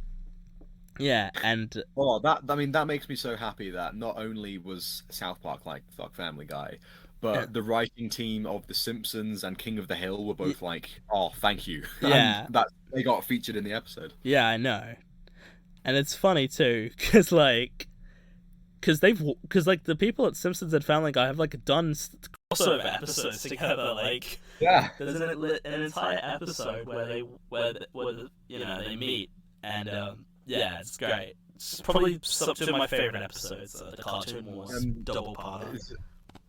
I saw it was like a video, somebody edited Peter Griffin into Squid Game, and the comments were just full of people saying stuff like, oh geez, Lois, this is worse than the time that Quagmire got the umbrella in the Honeycomb Game. It's like, people are satirizing Family Guy, and it's amazing. Yeah. And then in part 2, post-COVID, the return of COVID, which I think is the better film personally. I'd say it's just. And I love how they go to a church essentially. Yeah. And he's building like the time machine to go back in time to kill Stan and Kyle. Well, Kyle actually, as a kid. And I love that throughout this time he's trying to talk to this kid like, say hello to Uncle Carl, and he's like, fuck you, Uncle Carl. Fuck you, Uncle Carl. Yeah, but it's the Cartman voice. He's like, fuck you, Uncle Carl. He just keeps doing it over and over again. And there's a bit in... Genuinely, I think the word Kyle might be the funniest word in South Park. Just because they say it in so many different ways. Yeah. And in so like, many different contexts. The one where like Kyle, have you seen the one where like Kyle becomes part of like a human centipede thing? Yes, I haven't seen that full episode, but I've seen this Japanese man, and he doesn't say Kyle, it says Karu. Yeah, and it's great when like his mom's yelling like Kyle, Kyle. Yeah, oh god, it's great. Kyle. Yeah, and there's a bit in the film where like these two people are coming to like the door. They come to like the door of the church, and they get like knocked out or something. Like they're trying to like stop Cartman, and then he just like they're looking for like duct tape or something. They're looking for duct tape, yeah. And then Cartman like lets them in, and he has like what is it called? It's like a I forgot what it was. It was like a. Is it Cartman or is it the? No, is it the preacher? Is it Scott Malkinson? Yeah, yeah, and he like hits them, and I love how he's doing all these things, but like for the sort of like it's very sort of weird, like sort of going against. He does for his family. Yeah, and I love that they. Oh, who's the one? And then he manages to get. Oh, one of my. Tried to change. Yeah. And one of my favorite bits is Butters he's selling like NFTs to people. It's one of the best bits, and he's just like locked up in like his room, all alone. And then that guy. Then there's that guy. He's like talking through. He's talking through like the wall, and like the guy in the lab is like, oh, and he's like sprinting, and by the time he gets back, the door is gone, and. Butters is just Victor Chaos. Victor Chaos, yeah. It's amazing. I tell you what, one of my favourite little bits of this two-parter is. Yeah. The fact that the bit where Ike is trying to get back to South Park to see his family. that made me really funny. That made me really happy, just because I forget that because they're not the same age in the show, and because they're now both grown-ups, they have a proper relationship. Yeah.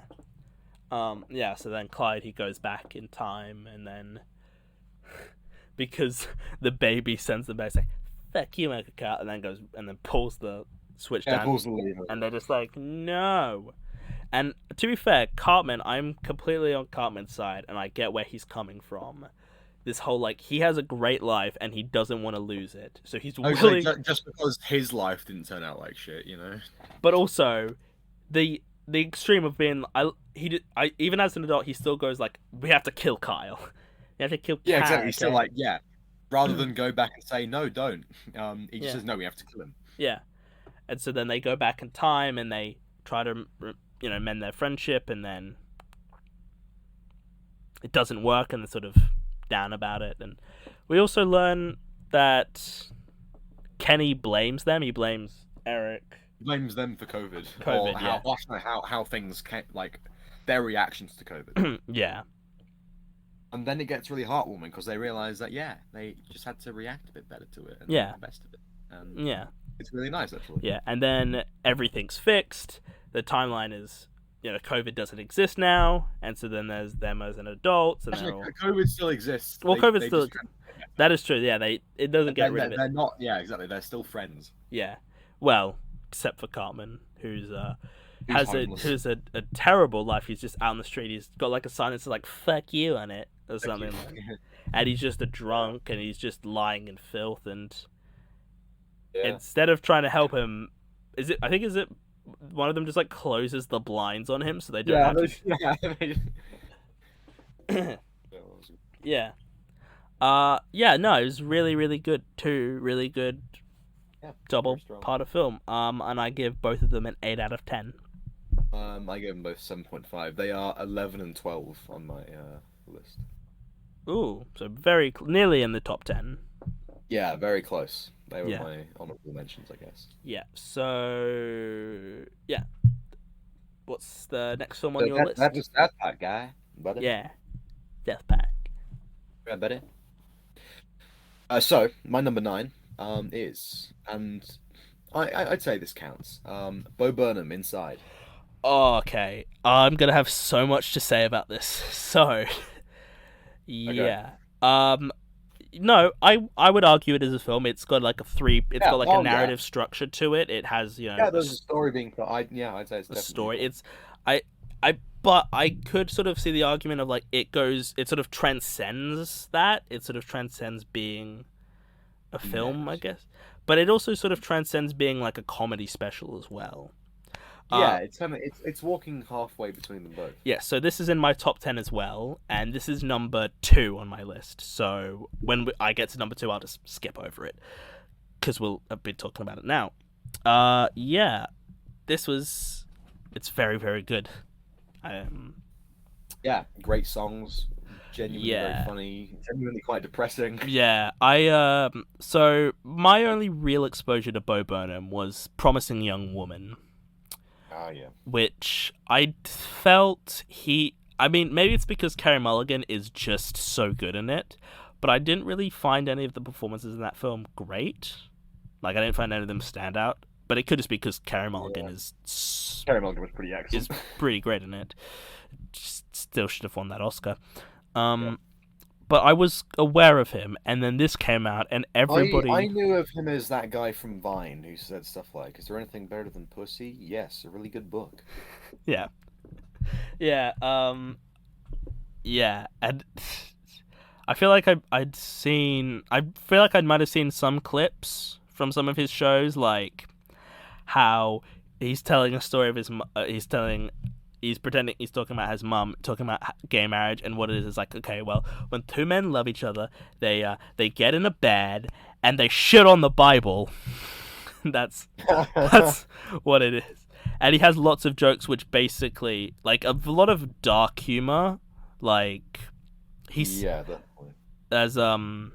He's got a really great song about irony. That it's just called Ironic, and it's just like, oh, a tow truck has broken down and a water park has burned to the ground and stuff like that. It's just the most ironic thing. Have you seen the IT Crowd? I have seen it yet. Oh, yeah. The fire at The Sea Parks. That's the weirdest thing I've ever heard. Yeah. It's one of the best episodes. Yeah. And so I watched this probably about a month or so after it had come out. I think it was like the 3rd of July. So it came out, I think, 30th of May. So it'd been out a little over a month. Yeah, or so. I don't think I saw it like in the peak of its success. Yeah. I kind of saw it a little bit after. Yeah. And whenever there's something like this that gets so much hype and so much love and is called a modern masterpiece, I'm always skeptical. I'm always like, is it though? Like, will it be that good? And I watched it, and from the moment that the first like few notes of the first song Content played, I was like, okay, this is something special. Like, this is just something really like. This is unique. the sort of thing that really makes me want to make something myself. Yeah, I had planned to make like my own sort of short film, sort of inspired off it, because we had like a lockdown here, and I was like, oh, film a thing in this 2-week lockdown, and I haven't, and I don't know where the USB with the footage on it is, so I haven't done anything with. I filmed it all in like August, maybe July. Actually, no, it would have been August. So I've just got a bunch of footage somewhere for a thing I haven't edited. So, yeah, but the songs, I was re-listening. I've listened to them a lot because they're really good songs. And I've caught up with pretty much most of his other major work. I watched 8th Grade, I think the same day, which I think is... I watched that a little bit after. Yeah, I think that's a pretty decent film. I don't think it's amazing like everyone says it is, but I think it's very good. But it's a decent film, yeah. I didn't think, wow, what a stroke of genius. And I watched 2 of his specials, What and Make Happy, with one was just free on YouTube and the other was on Netflix. Mm-hmm. And the final song of Make Happy is like genuinely one of like the best songs I've ever seen in terms of like just like performances. Like because it seems on the surface, because he's talking about, on the surface he seems like he's just making fun of like a Kanye West concert where he sort of does like a similar thing, and then he sort of delves into like his mental health and how he can't handle this and how he's sort of kind of losing it a bit mentally, I guess. And that's sort of a thing he delves into, especially with Inside. Yeah, he weirdly, Bo Burnham has sort of become this advocate for mental health awareness. I mean, yeah, he talks about in Eyes on Me, which I'd argue it might be the best one, or certainly one of the best ones. All Eyes on Me is what it is, sorry.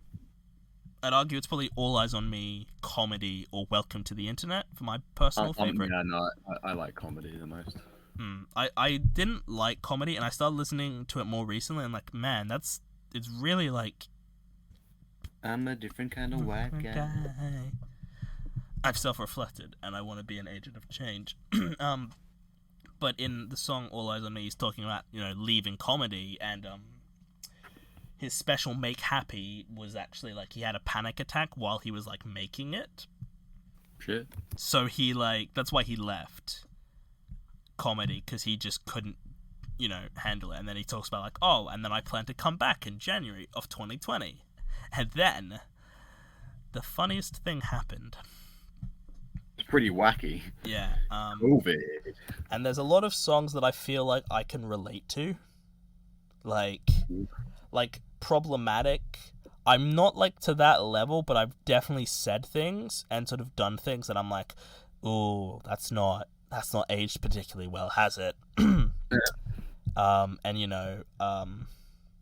like, what else? I mean, Bezos is just a really short song, but super, like, catchy, because it's like so simple, like, lyrically, but it just works.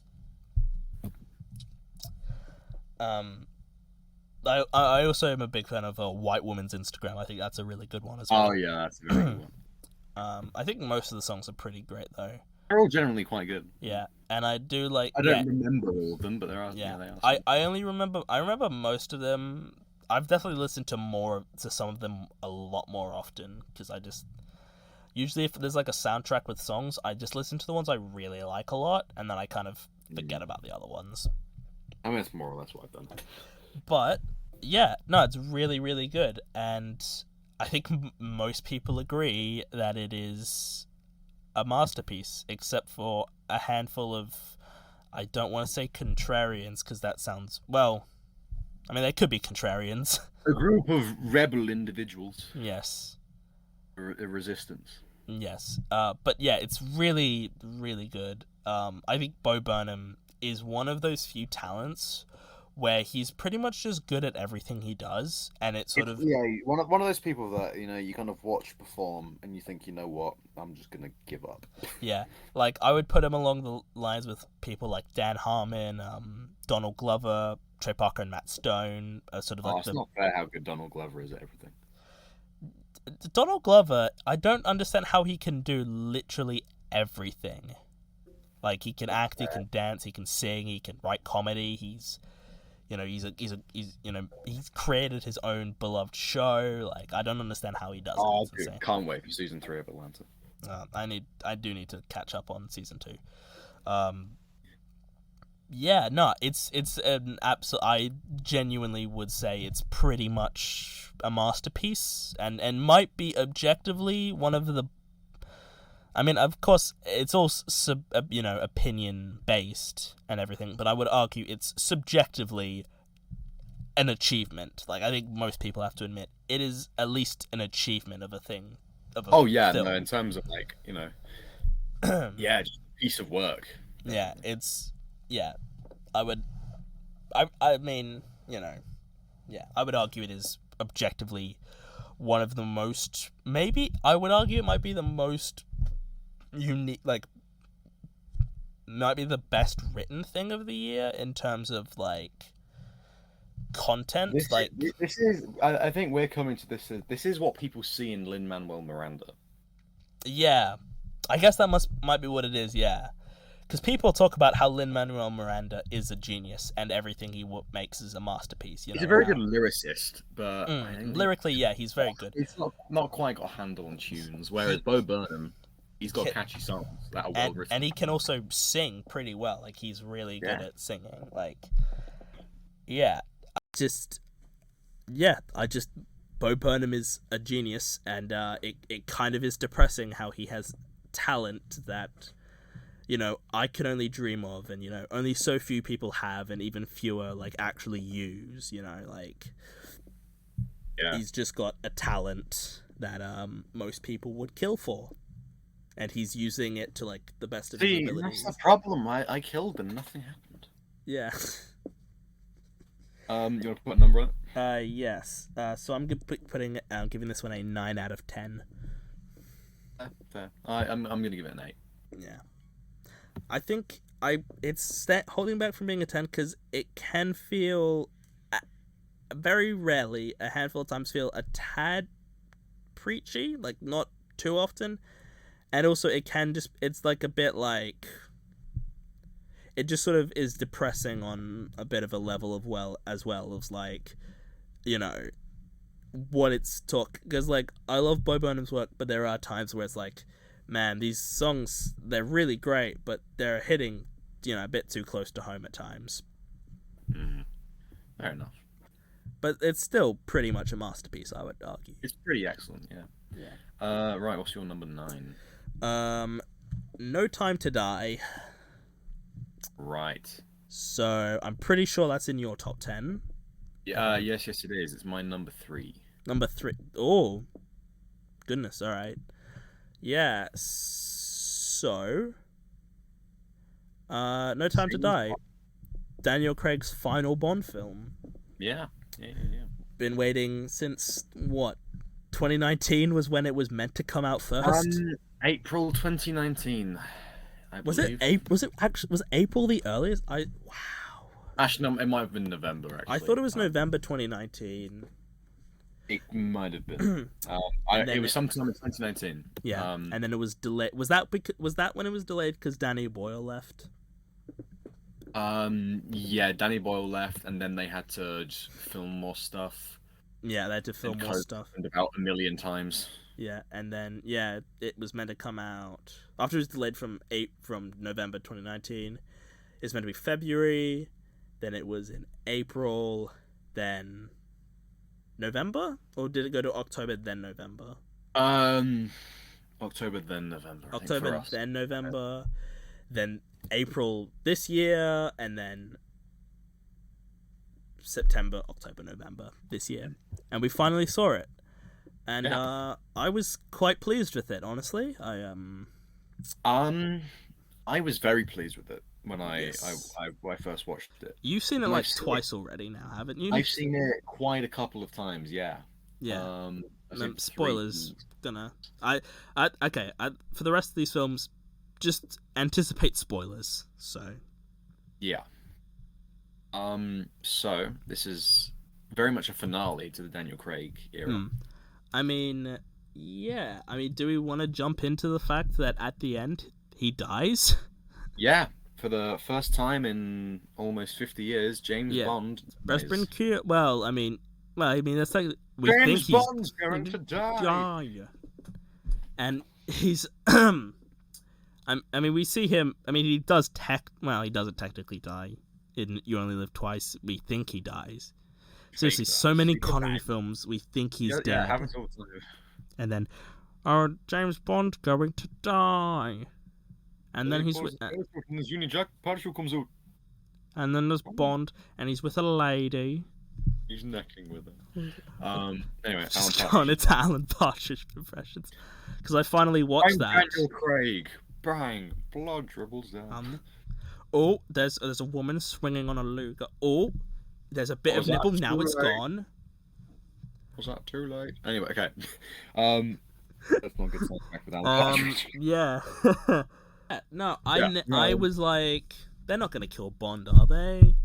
Oh, dude, yeah. See, throughout, I went through like the stages of grief when James Bond died. Like when so basically you get the villain, he slashes him with some nanobots that this film's Yeah. about, that he can be And I was programmed and to at kill that people. Yeah, he gets programmed with some nanobots that are programmed to kill the mother of his child as well as the child. Yeah, by the way, James Bond's got a kid in this one. Um, because he necked on uh, with a lady.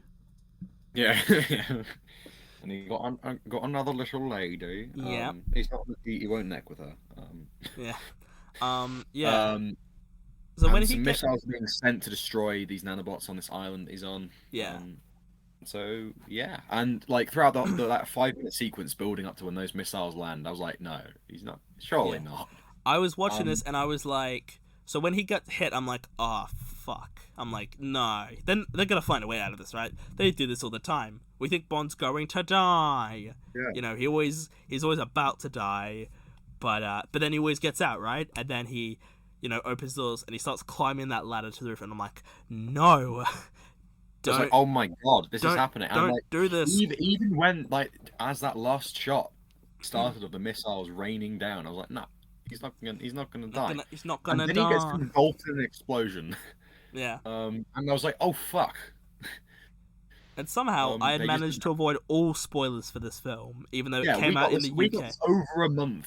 After Yeah, the like rest the of the world. earliest showings were like in the UK were like September 30th or something, and then Yeah, it premiered in October, and we didn't get it till like what, the first week of November or something. The 11th of November. Yeah, so nearly halfway through November we finally get this film, and I had avoided all spoilers. And I was Yeah, I had a friend in the UK who'd seen this film, and they had to sit on the fact Yeah. that James Bond dies for like a month. Yeah, and we know people who live overseas who got the film before we did, so they were talking about stuff, and they Yeah, put spoiler tags over it, and I was just like, I want to know what's behind it. I want to read that, but I can't. Yeah, but I never thought they would kill Bond. I thought, nah, he's gonna have a happy ending. He's gonna retire.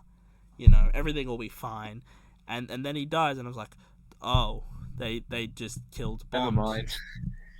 And In the Daniel Craig trend of he can't be happy. Yeah. He lives a depressing life. Yeah. I mean, there was a thing that I read after the film that like Craig was like, okay, from when I do my final Bond film, I want to be killed off. And I'm like, oh, well, I hadn't seen that until after the film, so I was like, cool. Yeah. I got a bit teary-eyed, if I'm being completely honest. Oh, so every time I saw this film, it got an emotional response Yeah, from me. and I look over at my mum and dad, and my mum's, wiping away tears, and my dad's, doing like a one-handed wipe, Yeah, the tears. sneaky. Yeah, trying to not be too obvious, And my mum's just like got her glasses off, just wiping, the corners of her eyes.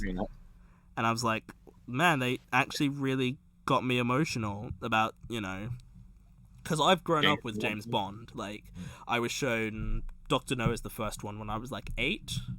And I haven't seen all of them, but I've seen pretty much all of them. I haven't seen the Dalton films and the Lazenby film. But, yeah, Dalton was some of the best ones. yeah.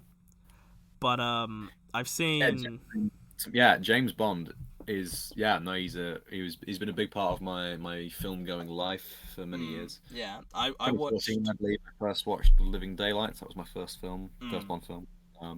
Yeah. Yeah, I remember watching the first Doctor No on Laserdisc. That's all. Oh, Yeah, no, it was. Have you ever used the Laserdisc? I have not. No. Oh, it's great. It's amazing. They're just giant, discs, and at some point you have to flip them over because it's like 30-40 minutes of the film, and then more often than not there's like a couple discs, so you have to at some point take one disc out, and they're giant discs. Like, it's insane. But yeah, I thought this was probably the mid tier of Bond. I watched Quantum of Solace for the first time, which I think is terrible. I'm just gonna be honest. I think it's pretty poor. But Casino Royale and Skyfall are fucking excellent. They are my two favorite Bond films. Yeah. Absolutely and Spectre's fantastic. fine, I guess. Like Spectre Spectre is it does some bad things for the franchise. Yeah, the whole Blofeld those thing's a bit does weird. attempt to rectify, but I think that's to this film's detriment because it ultimately comes across as really caring.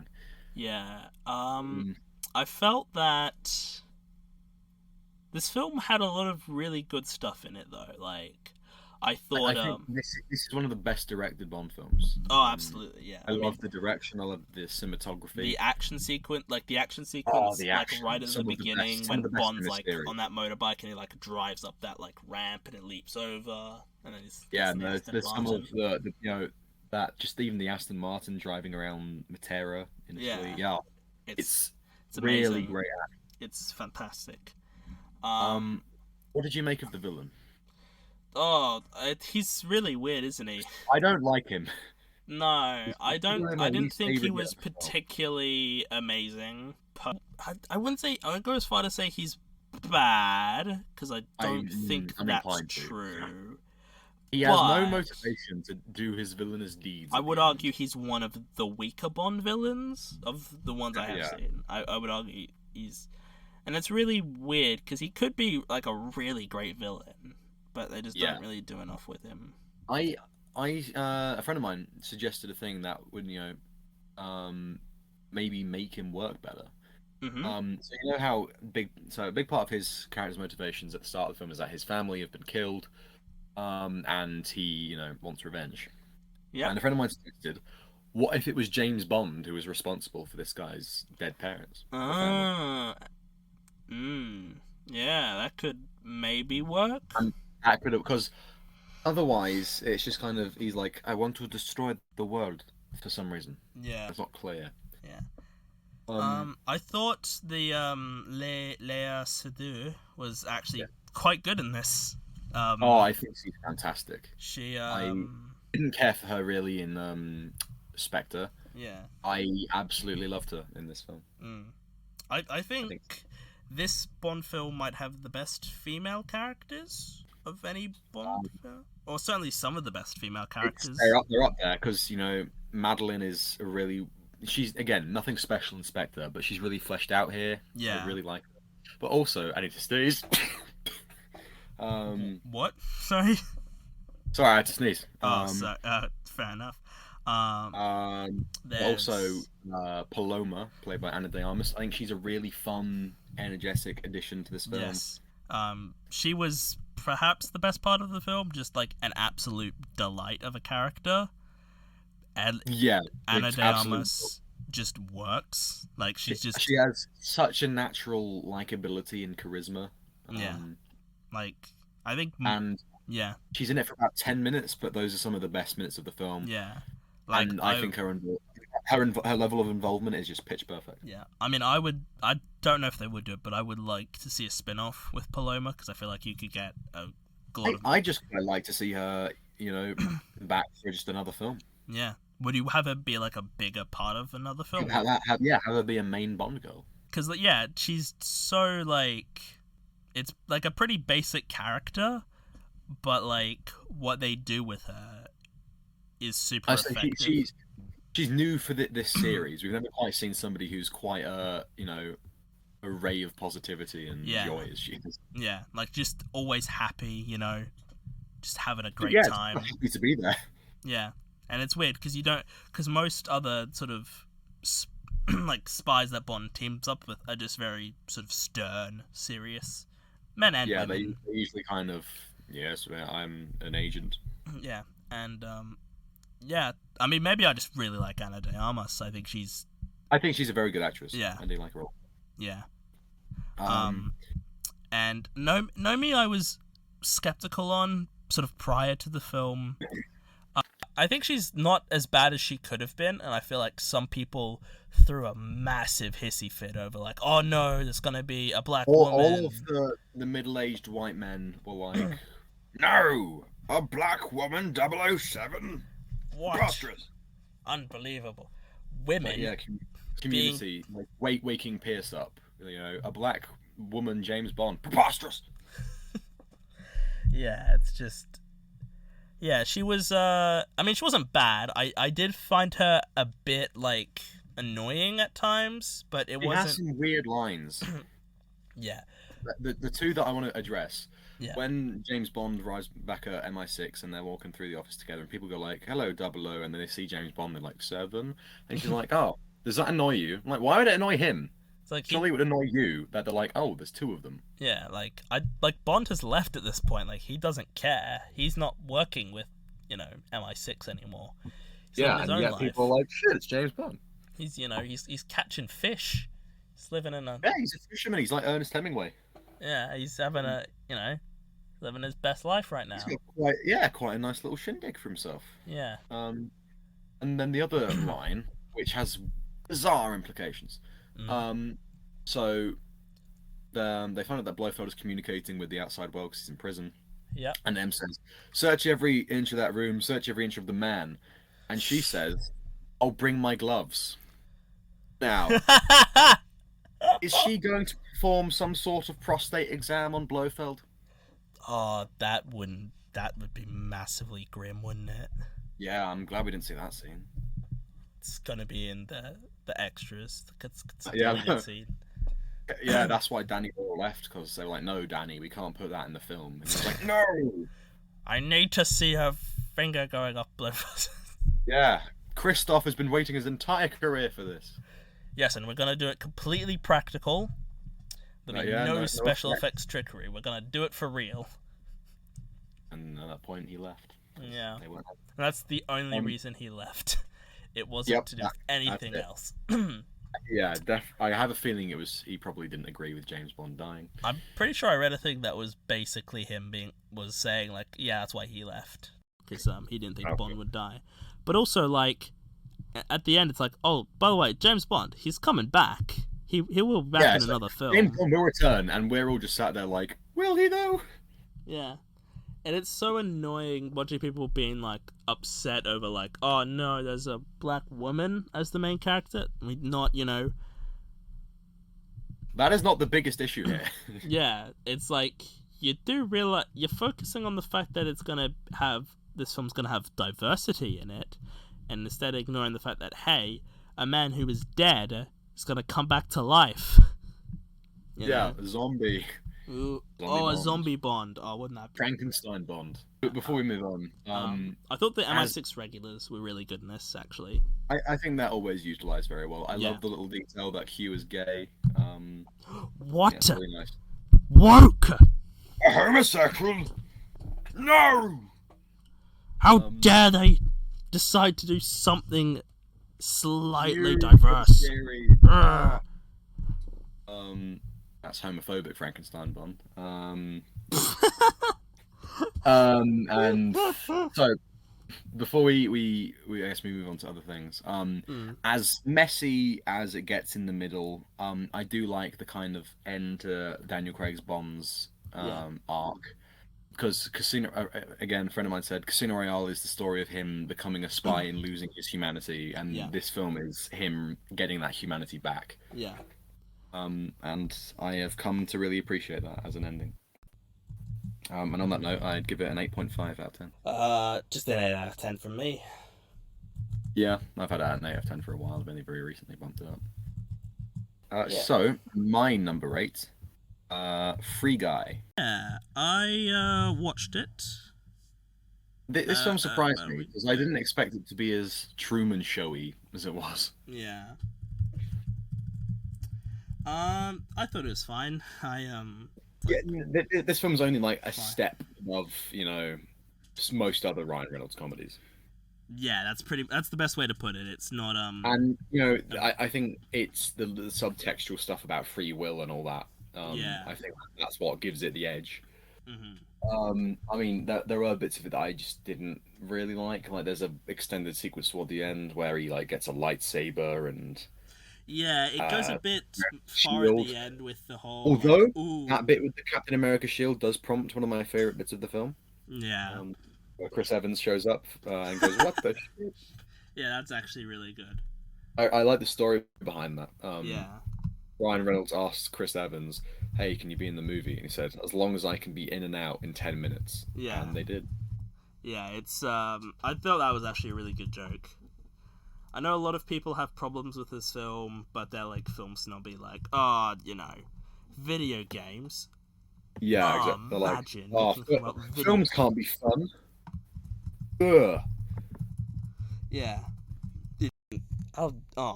Films having fun. that's insane. I Yeah. again also the involvement of like real life like YouTubers and stuff really Yeah. threw me off because I was like, oh, Yeah, that was a bit weird. like Jacksepticeye shows up and he doesn't even swear. Yeah. I mean, what age is it? Was it an M rating here? Or... I don't know, but yeah, probably not allowed to swear. I forget that Taika Waititi's in this one, Yeah, it's and he I doesn't quite gel with the rest of it. yeah, Although he does get one of my favorite lines in the film, like he says, "It's called Kentucky Fried Chicken, not Albuquerque boiled turkey." yeah, It's that's an an odd bit of interesting. casting. It's an interesting line. Yeah, I I feel like it doesn't work. I mean, the role it doesn't really work with Taika Waititi's sort of shtick. You know, he's kind of he's it's like some I mean basically what it is what it is. Somebody's taken a Kiwi actor and directed him to do American comedy. yeah. When really what he should be doing is sitting there in the corner and kind of every now and then he says something with a funny voice. Yeah. So yeah, Taika Waititi. I think I might have. I don't know if I've mentioned this to you. I don't think he's a very good actor, honestly. Yeah, no, I'm not that convinced by him either. I think he's probably well. No, he's not the worst performance in Jojo Rabbit. That's the little kid, Jojo's friend. That annoying. Yeah. I just felt the film was very. You know, I mean, I like Ryan Reynolds. I think he's an entertaining enough guy. I think he's nothing amazing, but you know, I think I enjoy his antics. yeah. I mean, him in real life, I think is hysterical when he's, Him and Jake Gyllenhaal yeah, are a force. yeah, yeah. No, I thought it was. There wasn't a lot to say about this one. This wasn't like a big sort of Yeah, meaningful. no, I just think it's a really nice, fun comedy that you know, it's just you know good to have you know a couple of these every year that you can just enjoy. Yeah. Have a good time with. Yeah. So rating. 8. That's a 7 from me on Free Guy. Next we've got The Suicide Squad. Oh, okay. Now I nearly mentioned this as one of my most anticipated films. Yeah, so I have been looking forward to this ever since James Gunn was attached to direct. I'm a big James Gunn fan. I think he's really great. I was very disappointed when he was fired from Marvel for silly reasons. But I'm kind of glad that happened because we wouldn't have gotten this film. And I think this film is a really, really good.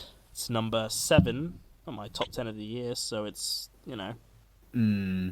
I mean, I'm not quite a James. I mean, if anything, I'm a bit of a subversive James Gunn fan because most people's favorite films of his are, you know, it's this and Guardians of the Galaxy Volume 1. Yeah. But my favorite James Gunn films are Super and Guardians of the Galaxy Volume 2. Yeah. I have not seen, but I recommend Super. It's genuinely very funny. yeah, Super I've been meaning to see, and Slither I know is also a pretty yeah, I love how, because I knew going into the film that he's like, you know, lots of people are gonna die. I didn't expect half the cast to be killed off in the first like 15 yeah, minutes. 70% of the characters were introduced to him killed immediately. Yeah, and I had sort of noticed in the trailers, like, okay, they're not really showing a lot of these characters. They're sort of showing, you know, Peacemaker and King Shark and Ratcatcher and all that. I'm like, okay, I wonder why they're not really showing any of the others. And it didn't really occur to me. They're like, oh, they're probably all gonna die. I didn't expect Captain Boomerang to die of the ones who died. I was like, he was like one of the best parts of the first one. I figured he would be. Yeah, and as a returning character from a previous film, you'd think, oh, he's got a bit of, you know, protection, but no. But of the characters in that first group, we've got Harley Quinn and Rick Flag, the only ones who survive. But they're like the two main ones that ever. Well, also the Weasel guy. Weasel, yeah. Oh, that's one of my favorite jokes of the film. Yeah, where they're all jumping in, swimming, and I'm like, all right, cool, everything's going fine so far, and then he just dies. Because, well, we think he dies because he can't swim.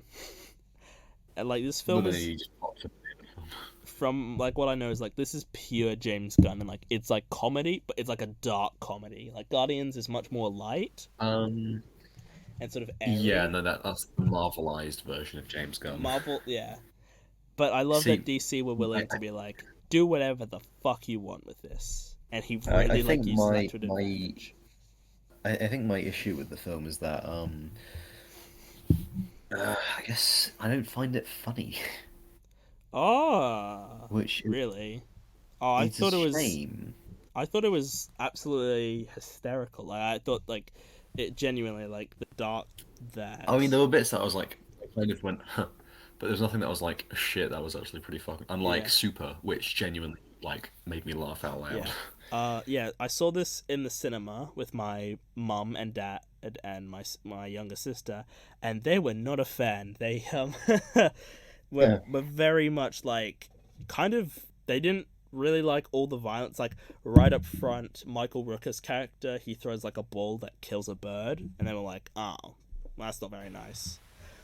And I liked the sort of when it comes back later and a bird's just like eating like his brains after. I feel like that's a nice sort of way of doing sort of it's very gross, but it's a very good way of like doing sort of callback, sort of Yeah, darkly comic callback humor. And then you know, I think it yeah, does work. and then we've got the Although, rest. so No, sorry, you were saying. I forgot what I was saying now. Great. Speak. Yeah, I felt that most of the main Suicide Squad members were all pretty well fleshed out. I thought Idris Elba's Bloodsport had a lot to him. I mean, he's basically just Deadshot again, but like he's much more of like a well, Deadshot's just like very good at shooting things and sort of aiming correctly. While Bloodsport is more of a like all rounder, I guess, in terms of Yeah. I thought David Desmalchian as Polka Dot Man was a bit of fun. He was there, and then he just kind of died. Is there any characters you were like a particular fan of? No, I'm kind of like, they're all here. Good job. Hmm. Um, Okay. you know, I think, yeah, I just needed the film to be funny, and I didn't find it funny. You're a fan of the Harley Quinn animated show, aren't you? Yes. Yeah. I See, feel like that's kind of if this was made by those people, I okay. would love it. I Because kind at of least every now and then you've got just an absolute absurdist bit of comedy, like Bane wanting to perform card magic. yeah, or like one You of my get shit like, favorite is bits in this? that show is Psycho calling women the that word, and everything just like stops because he said that word. I would have preferred personally if King Shark was more like how he was in the animated show, just like Yeah, right. Just a Ron big guy. Funches. Yeah, he would have been so.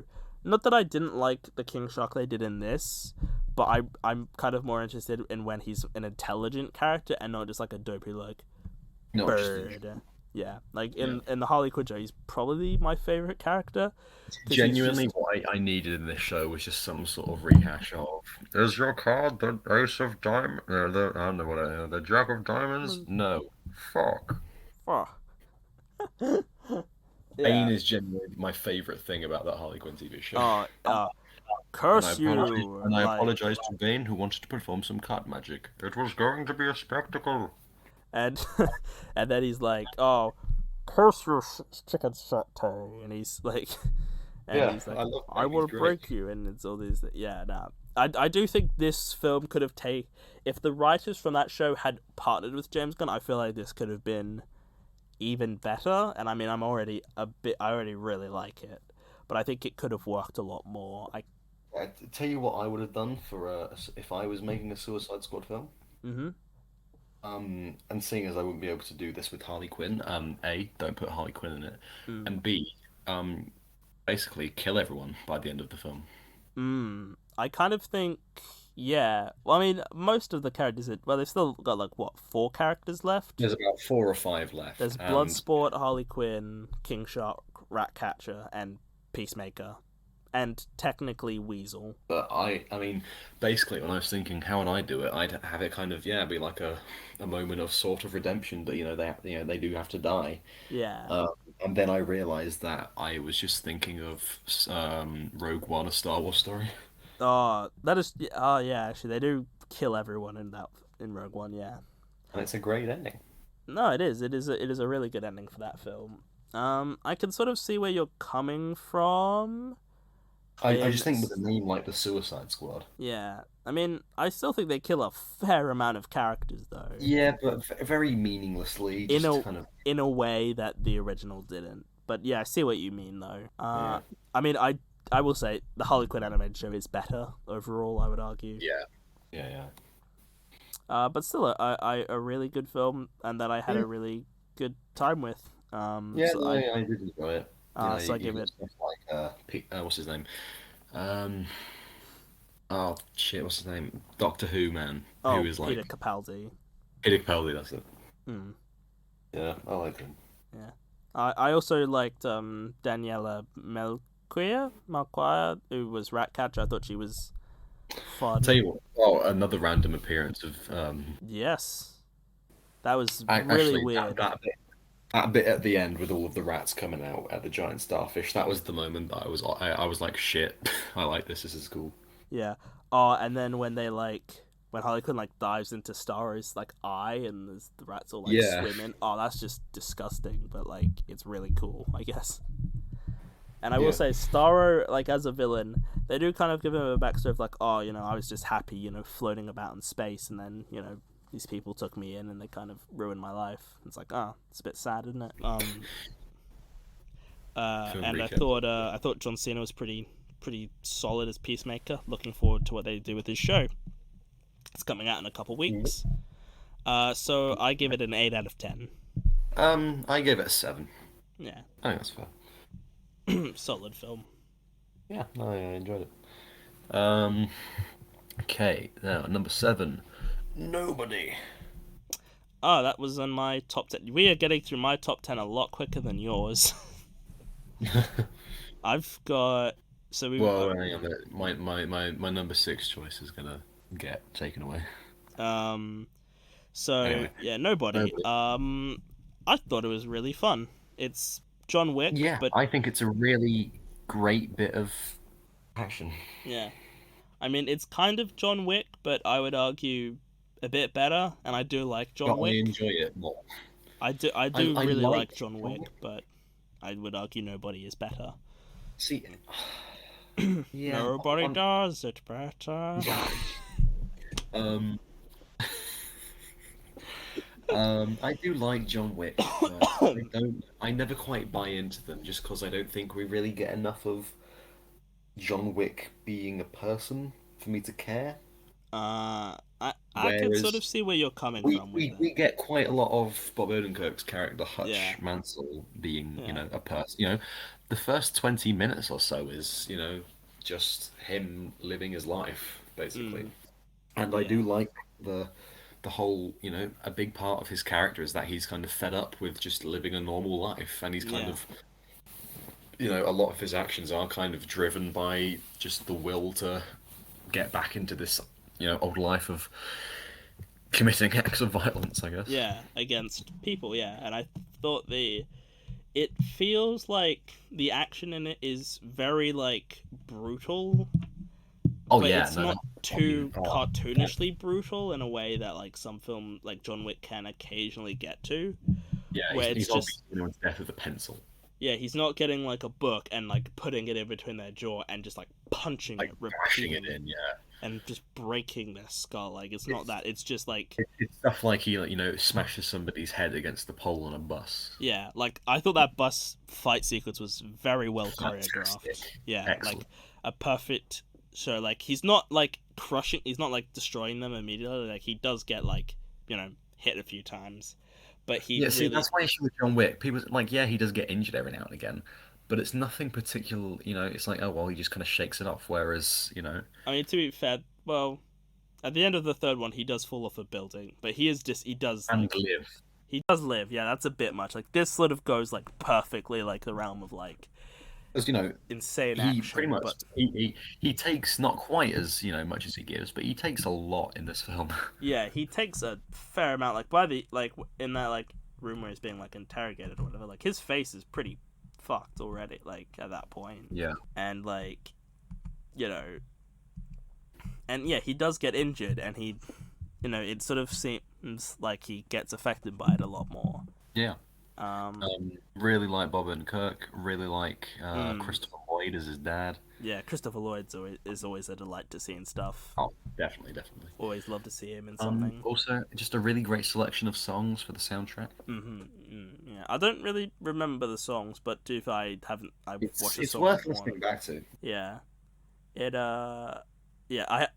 I will say some of these films I haven't watched. I've watched once, and it was a while ago, so I might not remember everything. Oh yeah. No Time to Die is the only film on this list that I've seen more than once. Yeah. No, but I thought it was a lot of fun, and apparently they're working on a sequel. So I'm less pleased about that. I mean, hopefully it's good, but it could be like, I mean, the film. How does the film ends? Pretty. He gets it. Yeah. Him and his wife get a new house, and then his dad and his stepbrother, half brother, they're driving off somewhere. Yeah, like it and like it has Harvey like Falls yeah. Down. I was like, does it have a definitive There's ending? room or for not? a sequel, but I don't want one. Yeah. Yeah. No, I thought it was a lot of fun. One of the best action films, arguably the best action film of the year in terms of sort of like that traditional sense of action. I guess that's how you want to put it. I give it an 8 out of 10. I give it a 9 out of 10. It's closer to an 8.5. Sorry, am I going next? It's your turn, yes. Number 6, I've got Coda. Okay. We're churning through a few of my picks as well. Yeah. So hopefully we'll Coda. get through. Yeah. So this film premiered at Sundance at the very beginning of the year. So coming out of Sundance, my knowledge was that Mass was the one everyone was talking about, which is I told you about this before recording. But I'll just say for the listeners, it's about these two sets of parents who are sort of confronting each other after a school shooting because one set of parents' kid was the perpetrator and the other parents lost their kid to the perpetrator. That was the film everyone was talking about coming out of Sundance. But arguably, this was like the second biggest film people were talking about after the Sundance Film Festival. I'd only heard of it earlier before the recording when you mentioned it. Yes. Well, it hasn't been released here, and it's not being marketed very well, so... The only reason I do know about it is because I sort of keep up to date with, like, film festivals and big, like, awards stuff as well, because people were like, oh, this, should be getting nominated for, like, everything, all the Oscars. For a second, I thought you were talking about Coda, and I was like, no, you haven't. You've seen this film already. No. You've seen it. Yeah, Coda was... I watched it, a few days ago. It's good, yeah. I thought it was quite enjoyable. Possibly my favourite acted film of the year. Oh, that's. I think there are some excellent performances in there. Yeah, I mean, it's just we're talking about it now. Yeah, the main performances from the main fam. So I guess I should probably put some context to this. It's 4 people.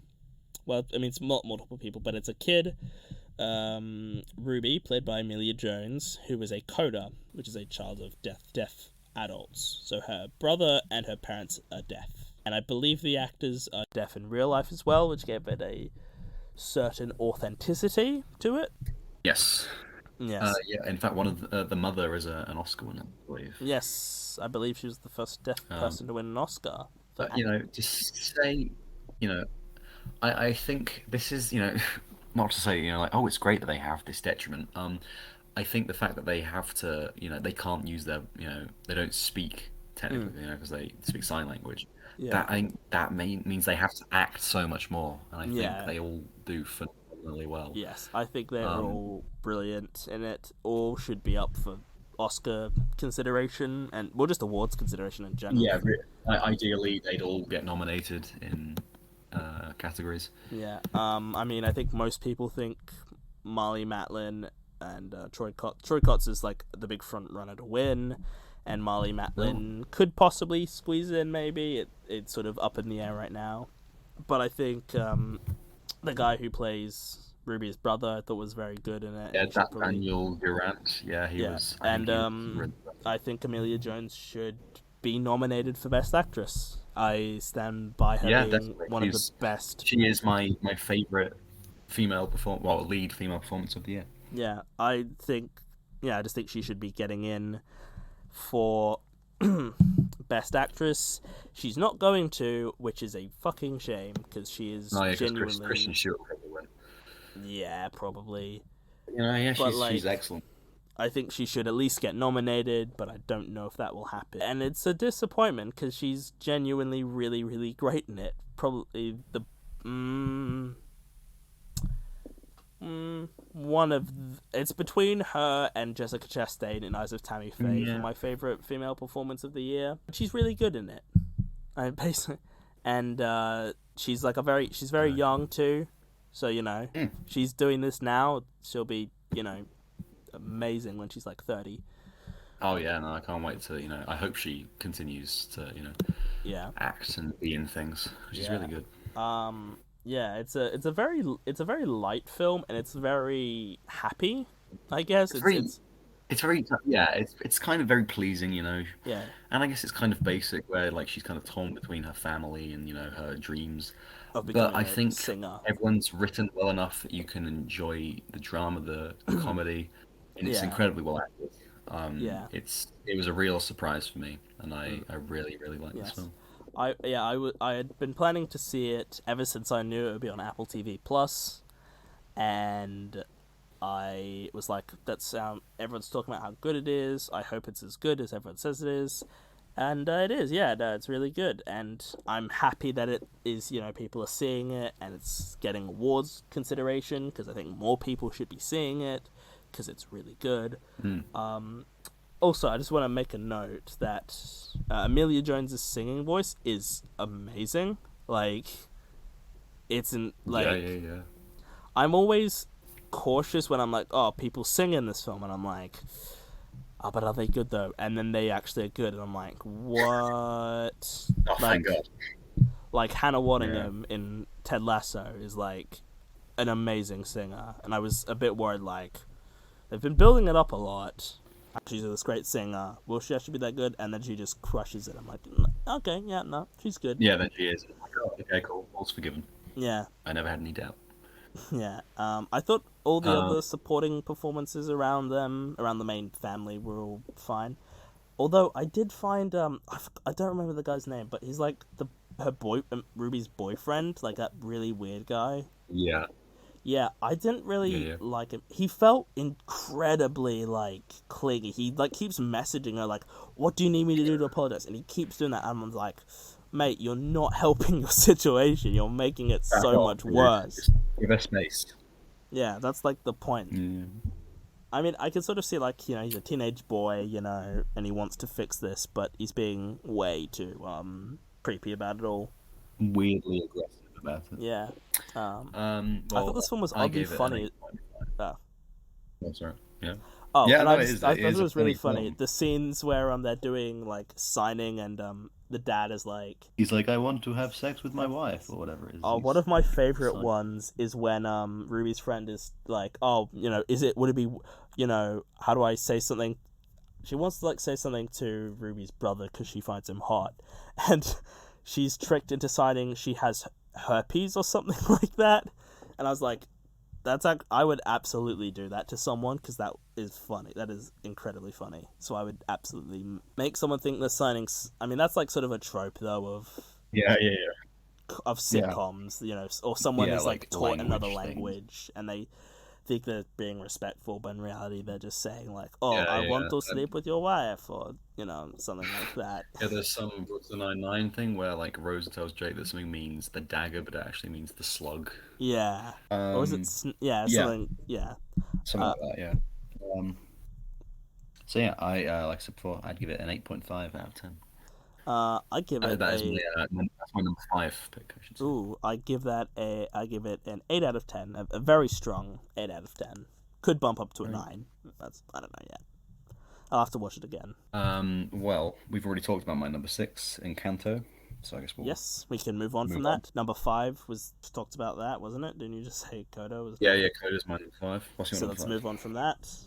Oh, do you want me to just do my number 5 then? If that's Might as well, yeah. Tick Tick Boom. Ooh, okay. So I was skeptical about this film because it's directed by Lin-Manuel Miranda, and I'm not the biggest fan of his work beyond Moana, which I think is an excellent soundtrack. And I was Yeah, definitely. pleasantly surprised by how much I enjoyed this film.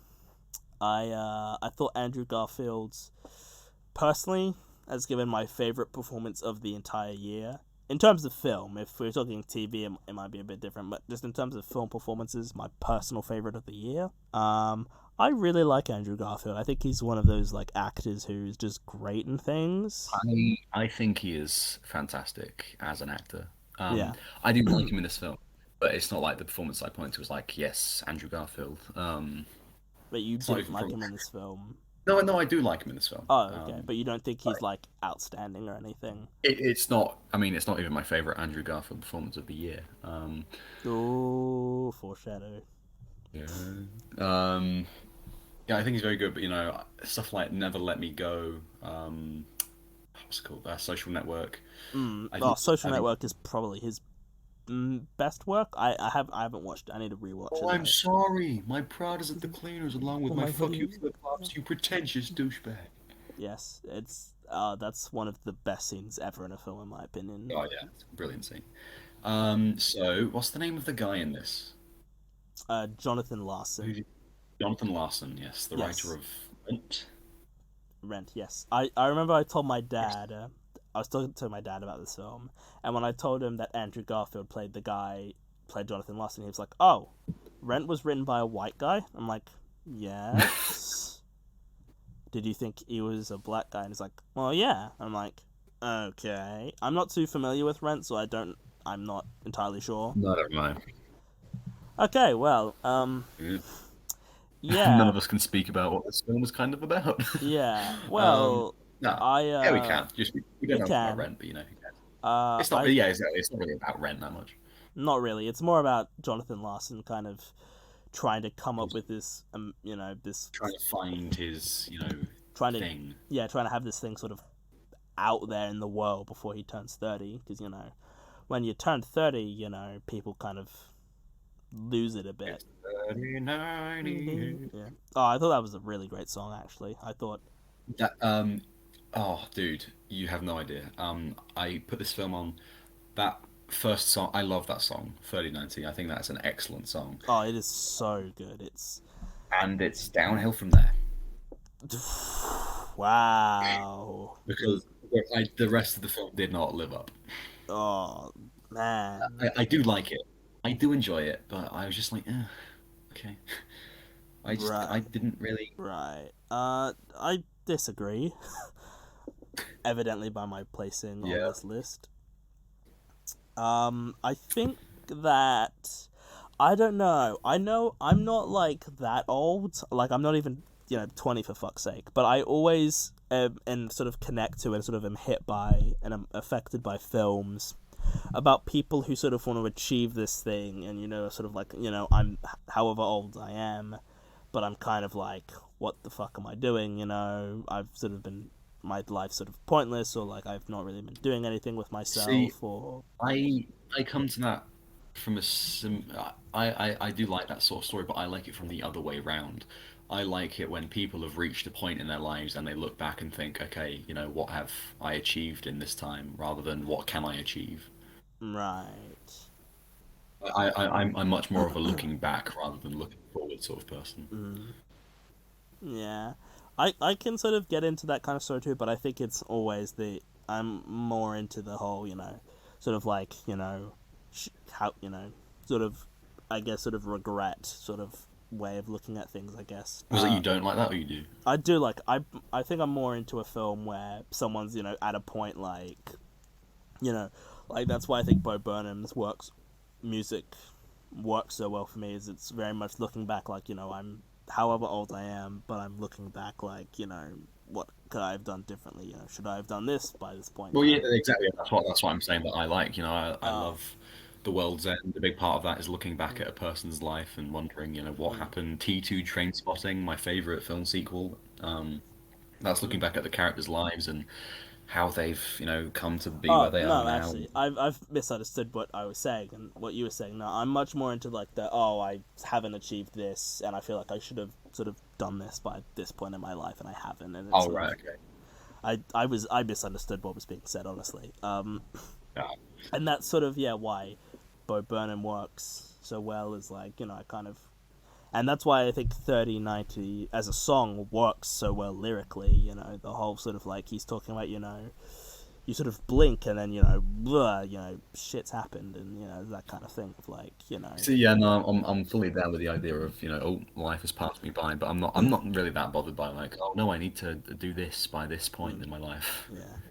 I guess that's sort of how I look at sort of myself in general. Man, I kind of, before I hit, certain ages, I want to do, these certain things, but, and I feel like I'm always a person with lots of regret over the most meaningless shit that doesn't matter, I'm oh man, I totally could have done this. I could have, oh man, there was a movie I could have seen today, but I decided to see it tomorrow, and, it's that kind of thing of, and I do like how the film really sort of deals with his sort of obsession of creating this musical, but how it's sort of costing him in, various ways, and how he sort of I do have to say that the other song that jumped out to me as being pretty good is Therapy.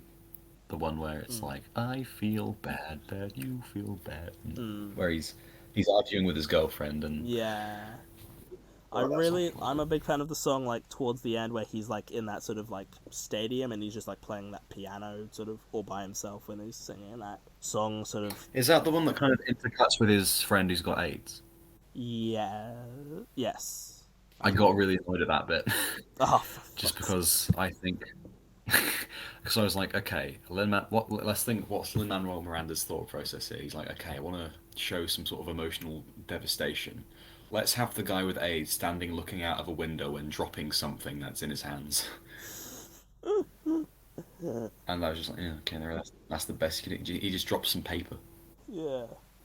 No, I kind of understand that, but I don't. It doesn't bother me too much. And I'm also a big fan of looking at story of, films and stories of people sort of sacrificing things to sort of get to a dream or to a goal. Like Whiplash, for example, is a very good example. Yeah. And Black Swan as well. To me, that's I haven't seen Black Swan actually, but to me, Whiplash is that that idea done perfectly. And every other time I've seen it, I'm like, well, it's not Whiplash. Yeah. Black Swan is basically Whiplash, but with ballet. It does. Yeah. And this film, sort of tackles that sort of. This song is Black Swan and Whiplash, but it's a musical. Yes, and it's based off a real. Well. Oh yeah, it's true. Yeah, it's loosely based. I mean, it's based off a musical that was written by the guy himself before he, unfortunately, died. Yeah, that's a piss take, isn't it? He died literally the day before Rent was first performed. Yeah, I know, that must suck, and yeah. I sort of did research onto how he died and if it was a drug overdose or something sort of like that, and it was like a heart attack. It was like an aortic. Yeah. It was something that they couldn't really have caught. It was pretty much going just to happen. Bad luck. I thought. Shame. Yeah, that's a very big shame. Because Rent. People love Rent. And people... that won the Tony, I believe. Yeah, it's and it's always unfortunate when when someone passes away, before their big break, something like Heath Ledger, although he had done Brokeback Mountain, but Heath Ledger before, Dark Knight. He didn't win the Oscar. Chadwick Boseman for Ma Rainey, but he didn't win the Oscar for that one. That's a bit awkward. Oh, that's still the funniest thing ever. I'm sorry, but it is. I mean, they put funny. Best Actor last just because Chadwick Boseman and then Anthony Hopkins wins. They didn't even do that. You for can't make that Heath up. Ledger. That's dumb. That's a bad idea. That's an objective bad idea. That was just it's poorly conceived. But that I really like the film. I think the supporting cast is all pretty solid. They're nothing amazing.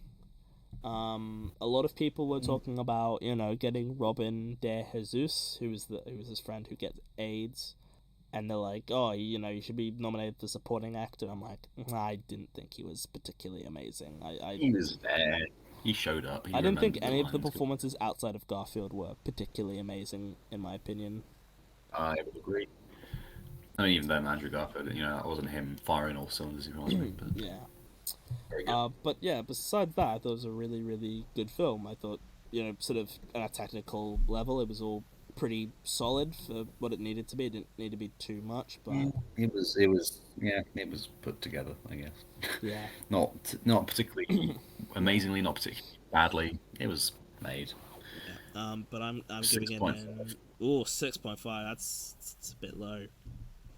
I'm giving it an 8 out of 10, and this is another one that could very easily bump up to a 9 out of 10. Ooh. I mean, we know somebody who gave it a 5, so... And we know someone who gave it a 4, so... Oh, God. Yeah. Well, hey, yeah, 6.5, take it or leave it. Yes, right. We're not going to name names, because we don't do that here. We don't do that here. Yeah. My number 4, No, okay. So, Spider-Man, No Way Home. That is my number 1, so... We are going... Should we save that? We probably should. If it's number 1 for me, we should probably... Yeah, we'll save our number 1s for last. Yeah. What's your number 4? Last Night in Soho, but I'm pretty sure that's We'll your save number that as 1. well.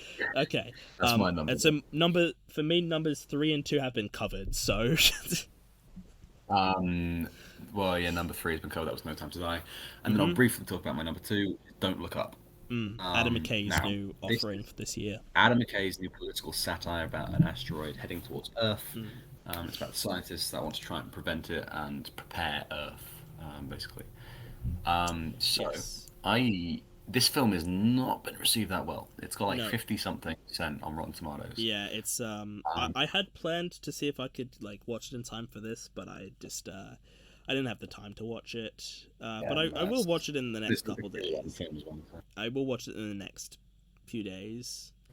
So it's got a 56% on Rotten Tomatoes, a 50% on Metacritic, and a 7.3 on IMDb. Okay. Well, I love this film. This worked me so well. I love me a good kind of sense of dread. A bigger... But... Yeah.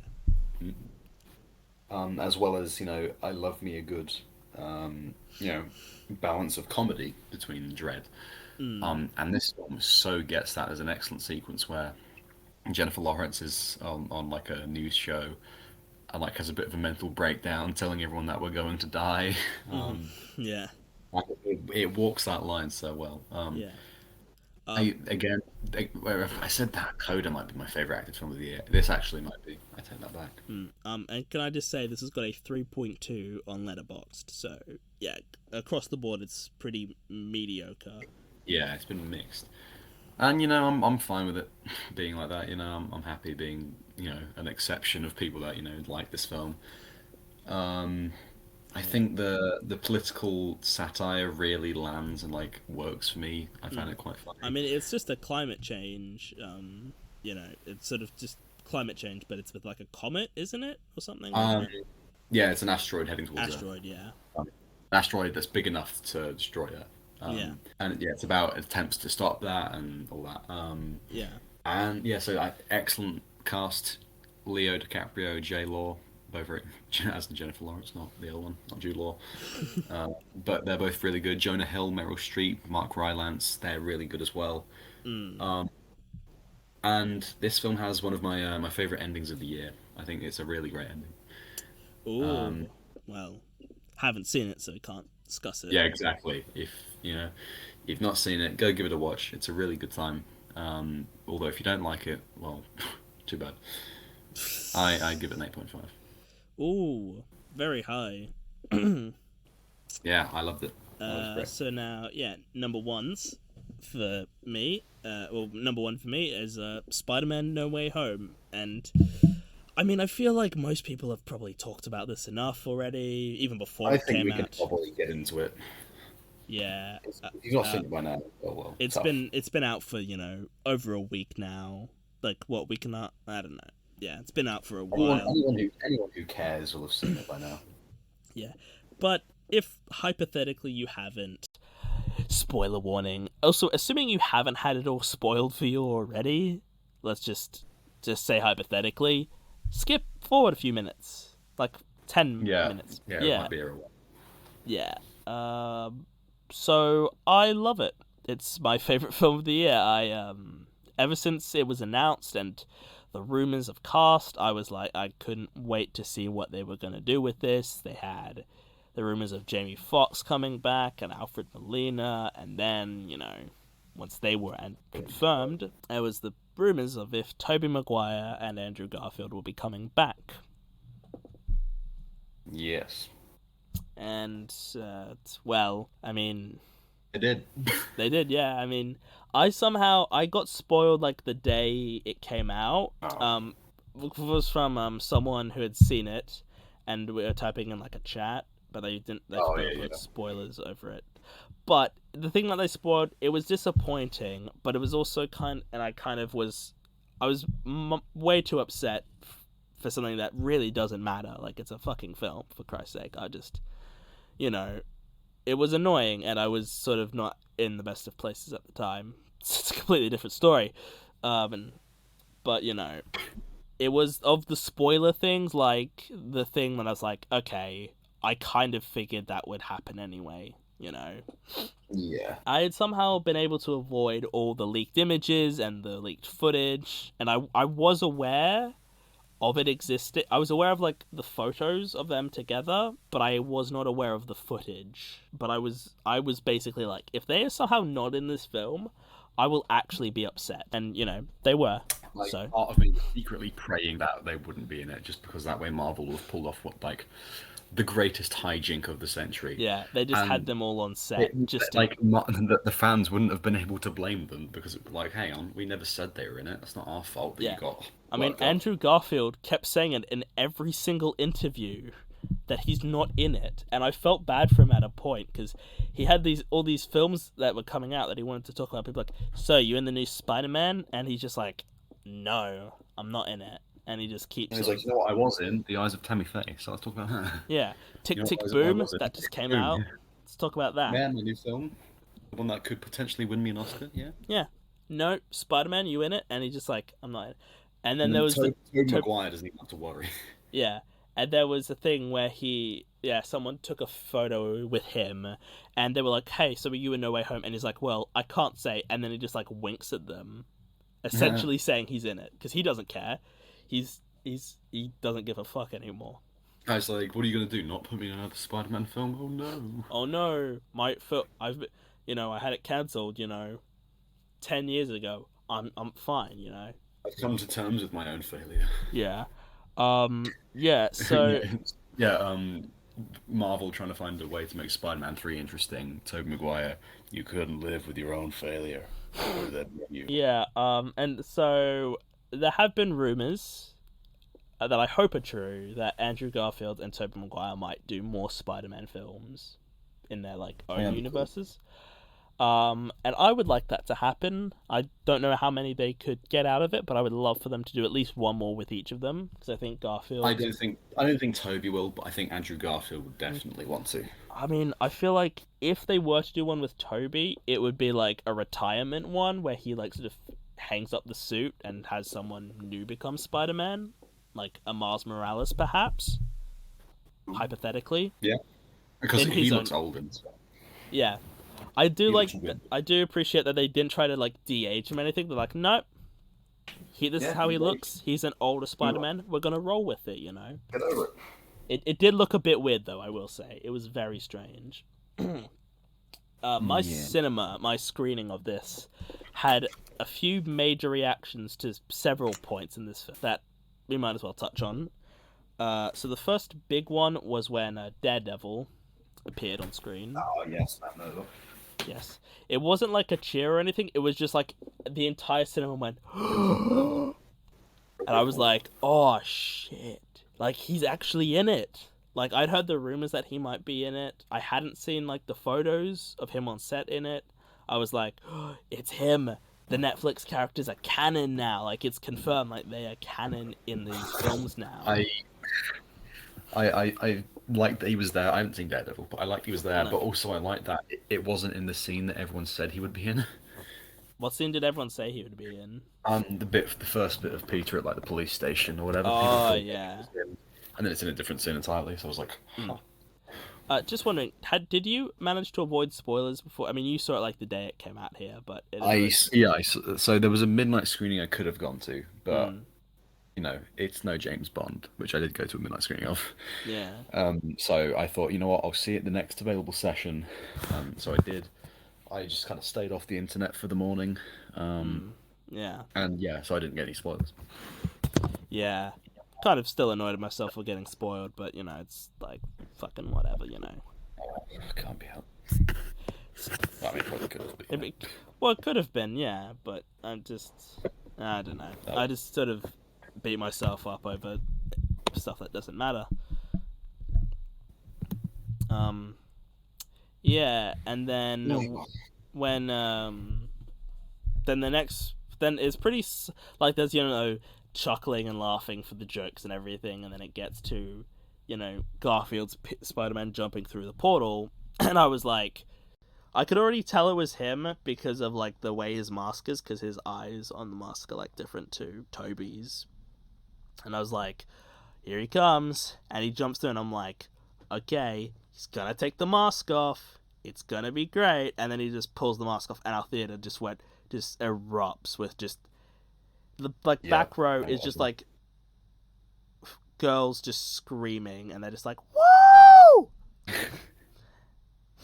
I got one more little reaction from my audience before any of the other guys showed up, and that is when Norman Osborn says, "You know, I'm something of a scientist myself." I don't know how many people in my screening got it, but I was like, "Oh, that's amazing!" It's like it's dumb, but I kind of love it. Yeah. What would have made it even better if at some point he got to say "Godspeed, Spider-Man." Yeah. This film is just fan service. The movie, basically. Yeah, pretty it's much. like Endgame, It's done well. but it's better than Endgame because it works so much better as a film, in my opinion. Yeah, no, it's fantastic, and yeah. And then when Toby walks through, there was less cheering. Presumably, because everyone was like, okay, well, if Garfield's in it, then If Toby's was in there, it. Maguire's going to be there. But there was still like there was a polite applause of it all, and everyone's like, I'm like, sweet. And then the other big reaction is when Andrew Garfield's Spider-Man saves MJ. Yeah, what a great scene. It was one of the best scenes of the film, and Andrew Garfield, like, genuinely Probably my favorite bit of the film. I think when I said Tick Tick Boom's not my favorite Andrew Garfield film performance of the year. Yeah. This is. I think he is. You know, he's not in it much, but he is exceptional. Yeah, he really sells it all, and he works to a degree that he could didn't so work easily just kind of like write this off as just like a paycheck sort of movie. Yeah, but he doesn't. It means so much to him that he's like giving it his all, and I have so much respect for him for that. Yeah, I mean, he was. I remember reading stories of like when he first put on the suit, he like cried because it meant so much for him to play Spider-Man. Oh yeah, Spider-Man means so much to him as a character, and it's a shame that he didn't get good films. Yeah, and so he was and he was really, and I felt his performance was well, for me it was between him and Willem Dafoe for best performance. I agree, but I'd give it to Garfield. Mm-hmm. I just felt like Dafoe was even more sort of unhinged and creepy than he was in Spider-Man. In the first one. I prefer his work in the first Spider-Man, personally. One of like the best bits is when it's like at like a Happy's place, and Spider-Man's just punching him in the face, and he's like, his face is like seriously first, and then he just like he just keeps like, his smile just keeps getting bigger and bigger, and it's just really like creepy because he just has like that face that can really sell that kind of. Oh yeah, Willem Dafoe's got a great face. Yeah, and I love the bit as well when he's just like, he just sort of, the way he's able to just sort of like slide back into like, oh yeah, no, he's gonna, how he can be like regular Norman Osborn to like Green Goblin Norman Osborn. Yeah, I thought this film hit a lot of really good emotional beats and moments in a way that I kind of haven't felt with the other Tom Holland Spider-Man films. It's kind of like, because I haven't been particularly sold on Tom Holland as Spider-Man. I think this film really sold me on him and really cemented him as like, oh no, he's really, really great. And I think this is like the film that sort of he is able to hit the, he can be Peter Parker and he can be Spider-Man in this film. And I think that he very much, I mean, we'll get to it. We'll get to the ending in a little bit. But I thought Toby was also very good in the film as well. I just like how the stuff with Garfield where he's talking about sort of how he got angry and bitter and stopped, sort of Whenever Gwen comes up, he is just beyond amazing. Yeah, and he's talks about how he stopped pulling his punches with. It's so many connotations of like him just because it's a very common thing of Spider-Man lore is that like he always pulls his punches because he could punch someone's head off if he like use like all his force or whatever. Like if he really went for it, he could kill someone with a punch. Kill him, man. And that's shown really well on Spider-Man's fight with Green Goblin when he goes to punch him on like the shield. The bronze shield, and it leaves like a massive dent in it, presumably trying to kill him, essentially. Oh yeah, he's blind, right? I think the film, and just the sort of the way the three Peters bounce off each other is also really solid. See, even in the little moments, I think Andrew Garfield's just epic. Like, when there's like, okay, Peter 1, Peter 2, Peter 3, and he's like, Peter 3! Yeah. Oh, then he says, just before they go off and do that stuff, I love you guys. I love you guys. And they're just like, thank you. Thank you. And then they run together and they get that great shot of all three of them. All three of them. Oh, and there's also a great little bit before when they're talking about how Tobey Maguire's like, oh yeah, I fought this black goo alien, and then Tom Holland's like, yeah, I fought an alien in space, and then like really sadly, Andrew Garfield's like, I'm gonna fight an alien. I'm like lame compared to you guys. And then Tobey Maguire's like, whoa. Let's go back a bit. Let's rewind that. It's rewind time, and because that fits with his Spider-Man 2, because like he's the oldest Spider-Man, so he's the more he's been through this himself. Yeah, he's sort of had these sorts of conversations with himself, and he's like, nah, let's go back a bit, and that's where he gets to truly become a youth pastor. Yeah, that's one of the best jokes in the film. So you got your suit, or are you gonna go into battle dressed like a cool youth pastor? I think probably my favorite joke is when Electro is talking with Peter and is like, I just sort of figured you would be black, and he's like, oh, I hope there is a black Spider-Man, and I'm just like, oh, there is. I love the stuff like it's like, man, Max was such a nice guy before, he fell into a pool of electric eels. Yeah, they'll do it. They'll do it, yeah, and they're just just bounce off each other really well. Yeah, I love how earnestly they talk about the most ridiculous shit, like, hey, do you have a best friend? And Toby's just like, yeah, he died in my arms. Just after he tried to kill me. Yeah, and then Ned's like, yeah, he's like, okay. I will never try and, kill you or whatever the line is. And it's just like, okay. You heard rumors that, or like theories that maybe Ned's going to become Hobgoblin or whatever. Yes, because that's the thing from the comics, is his character. Yeah. I mean, that could be, I'm not sure. I feel like that's just an in-joke from the writers who... I mean, maybe, yeah. Because that's like a thing from the writers. That Spider-Man's friend tries to kill him, the bitch. Yeah, and I thought Zendaya worked here much better in a way that I don't really think she has in the other films. Yeah, I'm not that bothered about it. And yeah, I mean, I think the third act, I was surprised at how much Garfield and Maguire were in the film. Yeah, no, they got a good 45-minute chunk. Yeah. But that final third act of all three Spider-Men together, just working together, and Yeah, it's great. Yeah. And I thought that they were good. That when at the end when Maguire Spider-Man gets stabbed, I was like, no, you're not gonna. Surely you're not just gonna kill him right now. It wouldn't have worked. I would have like that's no, you can't do that. And then he's like, nah, it's fine. I've been stabbed before. I'm like, oh, okay. He's fine. Yeah, and then the ending has probably one of the best MCU endings. Yeah, it's very mature. Everyone's meant to you just have everyone forget Peter Parker even exists. I'm like, fuck. Like, this, because you've never had that in it. Well, because no Spider-Man film has really delved into magic and the multiverse concept. Well, to this level, like in this sort of way, like Spider-Verse has dealt with the multiverse, but it's a very different way in which it. Yeah. And yeah, it's just Yeah, I think it's a very good ending. Yeah, and it's very. Although, interesting I'll be to honest, see what I they do. don't really care about MJ and Peter's relationship in this one. Yeah. They are supposedly planning like another trilogy for Tom Holland, so Yeah. at least 6 Tom, I more, don't at want to least be an 3 actor more. when I'm 30, Holland. Yeah, I mean he's only like 25, so he can do like he's He, still he, does, rel- he doesn't want to be an actor by the time he's 30, so Yeah. Did he actually say that or? Yeah, he said he doesn't see himself being an actor when he's 30. Oh goodness. Well, he might get 2 Spider-Man films in. Well, hang on, when was Homecoming? 2017? Yeah. But he got 3 films across 5 years.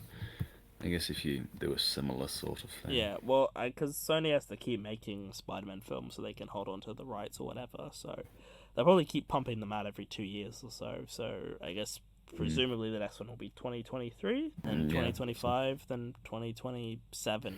I guess Yeah, I guess so. if they keep going on that strategy, plus Spider-Verse films in between there, and Venom films, and Morbius, and whatever else they're doing. Yeah, but no, this is my favorite film of the year, and it only gets a 9 out of 10. No film broke. Well, so my favorite film of the year. Sorry, and what was your rating for? No Oh, Way Home? sorry. 8.5. 8.5. Okay, cool. My favorite MCU film.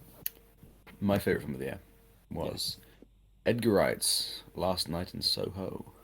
Yes. Long What a awaited. surprise! Who would have guessed at the top? What? It's going to be one of Yes. Edgar Wright's 2 films this year. Which one? Yeah, would it my be? favorite film. My favorite Edgar Wright film of 2021 is Sparks Brothers. Yeah. Last Night in Soho, a horror for Edgar Wright. Yeah. Doesn't really do that. Shaun of the Dead is I mean, Shaun of the all Dead of the is Cornetto trilogy had like some shades of horror, Yeah. less so as they go on. yeah. I But mean, this Shaun is of the the Dead first is one that a is zombie this is film. the first one that's this is the first one that's a full-on horror film. Yeah. I mean, Shaun of the Dead is the closest to horror, but it's much more on the comedic It's a side horror of comedy. that. Yeah.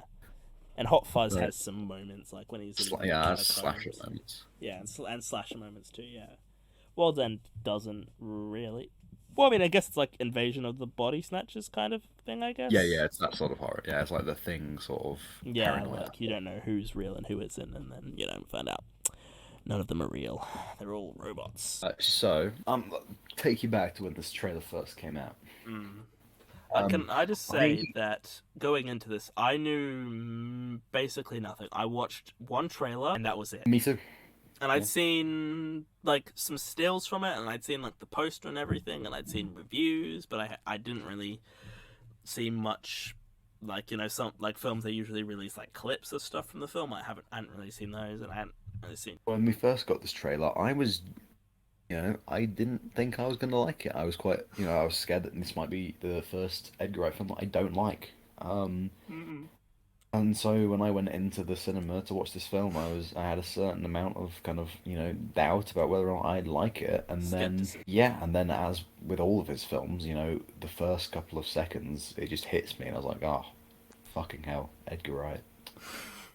Yeah, I adored this film. I love, I mean, I think it's no coincidence that, I think Edgar Wright's best films all dabble with some sort of subtext, The Cornetto trilogy are all about growing up and maturing, and then this film is arguably as well, as the main character, what's her name? Oh Christ! I watched this like last week. Anyway, You're Thompson the one McKenzie. who's seen. You're the one who's like the big fan of this film. Yeah, but I watched it like a couple of months ago at this point. I feel like her name's it's gonna be super obvious, isn't it? It's fuck, what is it? Eloise. Anyway, Eloise, that's it. Thompson McKenzie, Eloise. Yeah, she moves to London, on her own, and it's a really, I guess, personal kind of going out on your own, moving to the big city story. Yeah. Is that how Edgar Wright was when he was younger? Was that like More or less, yeah, yeah. He moved to London from the West Country like Eloise does. And like all good writers, yeah, he's drawing from what he knows in the same way that a lot of Shaun of the Dead is based on Simon Pegg and his kind of. I think Edgar Wright put it out. The film is about Sean getting off the couch, to be with his then girlfriend Liz, and based on the real life events of Simon Pegg getting off the couch to be with his then girlfriend Nick Yeah. Frost. And then Hot Fuzz, I think that's a bit more of an Edgar Wright one, yeah, where it's like Edgar Wright's kind of workaholism. yeah, And then the World's End is based on Simon Pegg's alcoholism. And then this is Edgar Wright moving to the big city. mm. And also I just think it's a really great bit of horror. It's not the scariest film ever made, but I think there are bits that I was like, you know what, he can direct pretty much anything. Yeah. So prior to like it coming, because we got it a bit later than everyone, or at least some people. We know people who live in the UK and they had seen it, and they were all pretty solidly behind it. Mostly Yeah. pretty solid. All thought it was pretty solid. Some people were less convinced, but mostly people rather liked it. I mean, I didn't really need to see much of the promotional material for it, because I'm like, it's Edgar Wright, I am going to see it, and it doesn't really matter. Like, I probably will like it, because I've liked pretty much everything he's made. And I really, really liked it. It was, number 4 on my top 10 of the year, so very high up. Yeah. Probably in the lower echelon of his films, I would argue, and if I was to put a It's rating. the exact halfway point for me of I've not seen Sparks Brothers yet, but of his narrative films, it's the exact halfway point. So what is it? Cornetto trilogy above it? Yeah, so number 1, The World's End, number 2, That's Hot Fuzz. craziness. That's Oh no, 2, Shaun of the Dead. Oh no, fuck off! I love The World's End. 2, nah, Shaun of the you're Dead. mental. Like, I love The World's End too, but it's by far the weakest of the 3. Without I a mean, shadow. I will give you that, but it's my favorite. So 1, World's End, 2, Shaun of the Dead, 3, Hot Fuzz, 4, Last Night in Soho, 5, Scott Pilgrim, 6, Baby Driver, 7, Fistful of Fingers. I love the aesthetic of all this. I in my Letterboxd review when I saw this film, it's a bit of a cliche to say that this film really kind of transports you to where it is. Yeah. But for this film that's set in 1960s London, it absolutely did that for me. Yeah. And that's down to the soundtrack, the song that they use, Yeah. "You're My World," great, really sets the vibe. Yeah. I It's think not very cool. it really works and I love the way it sort of, I do like how, I think it's a really great character sort of detail that Eloise is sort of, she sees this dream and immediately sort of becomes like infatuated with sort of this world and Sandy's dress and wanting to, recreate it herself. But, the deeper she goes in, the more she's like, oh, this is really, Yeah, that's the worst. And I would argue this is probably the darkest Edgar Wright film. Like, I Oh, don't definitely. like World's End touches on some Although like suicidal. the World's End, gets into some really, amazing territory. If you ask me, I mean, there's some stuff to do with suicide, and there's that in this film as well. But this one has it in throughout more elements of it. Sort of. Not only is this film kind of talking about suicide, a lot of it is it's about mental health, and like it's I think very heavily implied that Eloise might have a bit of hereditary schizophrenia. Yeah. And we sort of see that throughout the film. She sees her mum, isn't there? Yeah. And I think it's the sort of flashbacks where she's in the scenes, seeing Sandy, talking to all these different guys, and it sort of is implied to us at that time is that these guys are sort of forcing her to have sex with them. It's prostitution. Essentially, and that's sort of what we gather from the sort of flashbacks and the way everything's going and the way Jack, Matt Smith's character, sort of treating her, because at first everything's like seems happy, and he's being really nice, and then she gets this big break, but she's dressed up as I don't know what the word is, like how to sort of describe it. It's like a very lewdly dressed like doll. Like, I don't know how to describe it. It's she's dressed up to please men. Yes, that's probably the best way to put it. And she's going through with it, not necessarily because she wants to do it and she likes doing it, but because quote, it will help her career. It'll help her career, and the film sort of deals with like abuse as well, sort of those sort of underlying, seemingly at first, those themes of abuse. Oh no, I think it's not even at first. I think that's all the way through. Yeah, but it's sort of the way it's sort of portrayed, because it's sort of portrayed as one thing at early on, and then you sort of find out later that it's not all is as it seems. Performance wise, I think the two female leads, Thomasin McKenzie and Anya Taylor-Joy, are both really, really good in this. Yeah. Also, I'd like to throw a shout out to late great Dame Diana Rigg. Oh, Diana Rigg was. I was like, I couldn't exactly be like, if I had to pick her out of a crowd, I wouldn't be like, oh, this one's Diana Rigg, but I was like, well, this is an old woman, and Diana Rigg was an old woman, so this is probably Diana Rigg. Yeah, probably much bigger involvement than I was expecting. I kind of sort of very early on in the film, I was like, okay, so there's these two old people here, and one of them I feel like is gonna be one of the characters from the past. Either this guy's gonna be Jack or this old woman's gonna be Sandy. I was like, one of these two is gonna happen. I'm not sure which one. We'll find out, and then we do find out. When's transpire? Who is which? Yeah. Which we'll get to in a minute. Well, I mean, I guess it's a classic case. I was shown one thing, so I never really thought, as far as we know, Sandy is dead. So it never occurred to me that she would still, be around. Yeah. I was like, okay, so we see her die, so it's probably not her, so it's probably this guy. So it's like, okay, he's Jack. And then, we find out, no, he's not actually. He's a cop that we see in one of the other flashbacks.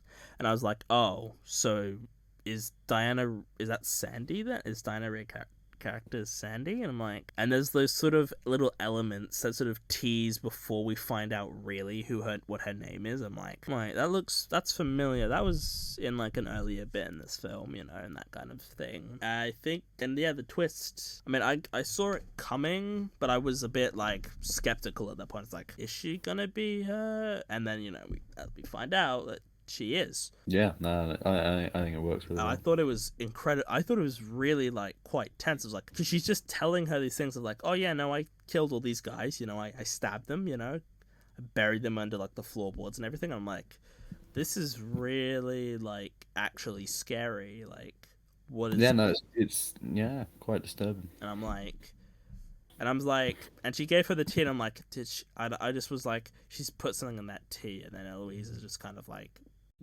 sort of, because of the tea, and I'm like, God damn it, I'm like, they're not, and I did have a thought in my head, like, are they gonna kill Eloise? Like, is this woman gonna get away with it again? Genuinely, because it's, doing some giallo, Italian horror stuff. Yeah. I thought, she could die. That is like a staple of giallo, have the protagonist get killed. Yeah. And then, and I thought the stuff with all the, like, the ghosts being around, like, Eloise seeing all these ghosts sort of following her everywhere was really quite effective, I thought. Yeah. I think that, so I've heard that people, some people's complaints was that, the film, it comes across as, like, insensitive or something. And really? For most of them, I didn't get that at all. I didn't find, did they, like, say what bits were insensitive? No. Okay, no. Well, that doesn't help. I think it might just be the whole, there's, implied rape involved. I'm like, well, that's not insensitivity. That's just a thing that happens. Yeah, exactly. Like, it's not, it's like, that's... Are you saying we shouldn't address these things because it's insensitive? Yeah, it's like... and plus, then... I'm sure that probably, like, well, yeah, it happened, and they're sort of showing, like, yeah, this stuff happened, and it's not good, and it should, sort of be addressed. I mean, of course, we do find out later that it's not like entirely true, because it's more like Sandy coerces the men and then kills them.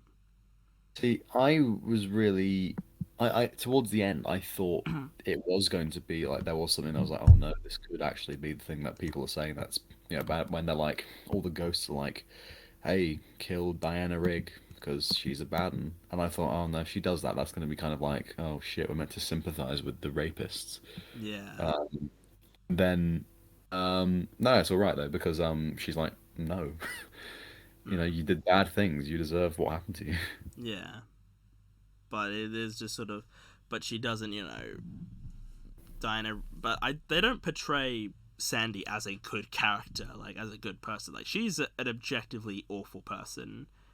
Well, Oh, she no. not initially. She isn't like initially. Okay, Even at the end, I don't think you're meant to be like, oh, bad Sandy for killing those men who did bad things. I don't think it's I don't think it's like trying to justify her doing it. I think No, I think it definitely is. I think she says, "I understand why you did it." It's not saying like, "Oh, go out and kill all men." It's kind of saying, "No, you went through a horrible thing, and at the end of the day, I'm not saying it was the right thing to do, but I at least understand." Because if that was if it was the case of like, no, Sandy, you bad person, then I think they would have just, let Eloise kill her. Yeah, but I mean, yeah, I do Are sort you of. saying, William, are you saying you don't sympathize with the rape victim? No, I'm not saying that. I'm just saying I feel like, well, they don't try and they sort of explain why she did what she did, but they don't sort of be like, oh, this is a good thing you should have done. I guess is sort of. Yeah, no, they don't say it's a point. good thing, but they say, okay, I understand why you chose this option. Yeah, but it doesn't. Yeah, exactly. It's make never it okay, said. It's never. No, it doesn't. But they're not trying to make that case. They're just trying to make it. You are meant to sympathize with why she would do because she's been sexually abused basically. Yeah. And I think you are meant to have some level of you are meant to like Sandy as a character, and I think that it's important that you see where she's coming from and why she would do that. Yeah, no, I get that. I'm not saying she, didn't have a reason to do what she did, and I'm not trying to sympathize with those people because they did bad things as well. But I guess I'm sort of I don't think violence. There's is an even answer to... I guess some reprimanding for it because she chooses to kill herself basically. I mean, I'm just not like the kind of person who thinks like solving violent actions with more violent actions is the right thing. I guess. Yeah, that's fair enough. However, I feel like as long as you make it clear that when you say that you don't sympathize, or like you don't think that Sandy did the right thing, just as long as you make it clear that you aren't saying that you are on side with those men. Yeah, no. I think they are awful people, and they just bad. They deserve to have bad things happen to them, but I don't know if I necessarily think they should have been killed for it because I'm not. That's sort of not how I sort of think about things. But they are bad people. I'm not. I should make that clear. I do not sympathize with rapists. Okay, Let's just make that clear. I don't. I think anyone who is a rapist is a fucking awful. William person. Fletcher, a friend to women. Yeah, I think rapists are awful people who deserve punishment for being a bad person. I just don't know. Being murdered is necessarily the right sort of I get it makes sense within the story. Murder is bad, kids. And I get that why the character would do it. I just don't know if it just sort of it makes sense. I guess is the point I'm trying to make. But it's just not something I would. I mean, I wouldn't do it. I guess is the point I'm getting. I would not murder someone. But I do get what you're saying. That it's explained and the film doesn't justify it. It just is this is it explains it. It doesn't. It explains. Yeah. No. Okay. I hope it's clear now. Don't justify what those men did. I know you've made it very clear that not only do you not sympathize with the rapist, but you also think that murder is bad. Yes, obviously murder is bad. Naturally. Yeah. And now that we've gotten that out of the way, let's rate this film. Yeah. So this is one of the lower end, but still a lower end. I mean, my lowest rated Edgar Wright film, for context, is a 6 out of 10, which isn't a bad score, but it's certainly a meager score. But this I really quite liked. It gets an 8 out of 10 from me. Well, I gave it a 9.5. Yeah. And I have no regrets. Yeah. So do you want to just quickly run through the top 10 again? Our top 10s again, Yeah, just to yeah, make sure. sure. Yeah. So my top 10 of the year, as it currently stands, it is possibly subject to change, depending. It probably will change, in fact. My top 10 of the year: King Richard, South Park Post-COVID, The Return of COVID, No Time to Die, The Suicide Squad, Coda, Tick Tick Boom, Last Night in Soho, Nobody, Inside, Spider-Man No Way Home. My top 10 of the year is West Side Story, Inside, Free Guy, Nobody, Encanto, Coda, Spider-Man No Way Home, No Time to Die, Don't Look Up, Last Night in Soho. Yes. So that is it for this review of the year episode. Thank you all for joining us. This is far and away the longest episode I've ever done, and maybe the longest I ever will do. I did have plans to have a third guest, but I feel like this would be even longer, so maybe it's good that I only had. Yeah, another it's been about like 3.5 hours since we started recording. Yes. Thank you all for listening to this. And this is the final podcast of the year, in fact. This will be the final episode released out in 2021. And then it'll be the new year. It'll be 2022. What films are you looking forward to next year, mate? Oh, next year. I guess my most anticipated film is probably like the Buzz Lightyear movie. Alright. I don't know what's coming out next Nah. year. Also, it's Pixar. They put out quality films. Don't Yeah. you laugh at me. Chris Evans as Buzz Lightyear would be great. You say that, yeah. You say, hey, you say it like it's a bad thing. No, I did. Ooh. Yeah. I do love Chris Evans. We also get Knives Out 2. Oh, I know you're a big fan of Knives. I love Knives Out, as well as Jordan Peele's next film. Oh, nope. That's gonna Nope. be fun. I mean, Thor 4 looks pretty More fun. Thor. Doctor Strange 2 trailer came out for that a few days ago. Looks. Batman. The Batman, that'd be fun. Oh, I know what it's gonna be. The Unbearable Weight of Massive Talent. Nicolas Cage's new film. Oh, I cannot wait. I cannot wait. Nicolas Cage. I'm going to see it opening day. You know, Nicolas Cage. I might even see it twice on the same day because it's It's gonna be freaking dope, dude. Is there anything else major coming? I mean, there probably is. There's always stuff coming out that I'm not Jurassic even thinking. World Jurassic 3. World 3, yeah. I'm not really bothered about that, to be honest. I didn't really care for Jurassic World Fallen Kingdom. Yes, thank you all for listening to this, and review of the year will be the next year sometime. Hopefully some of these films will be in the top 10. I'd be disappointed if they're not. If not, damn. I guess they were really not as good as they could have been. Yeah. So thank you all.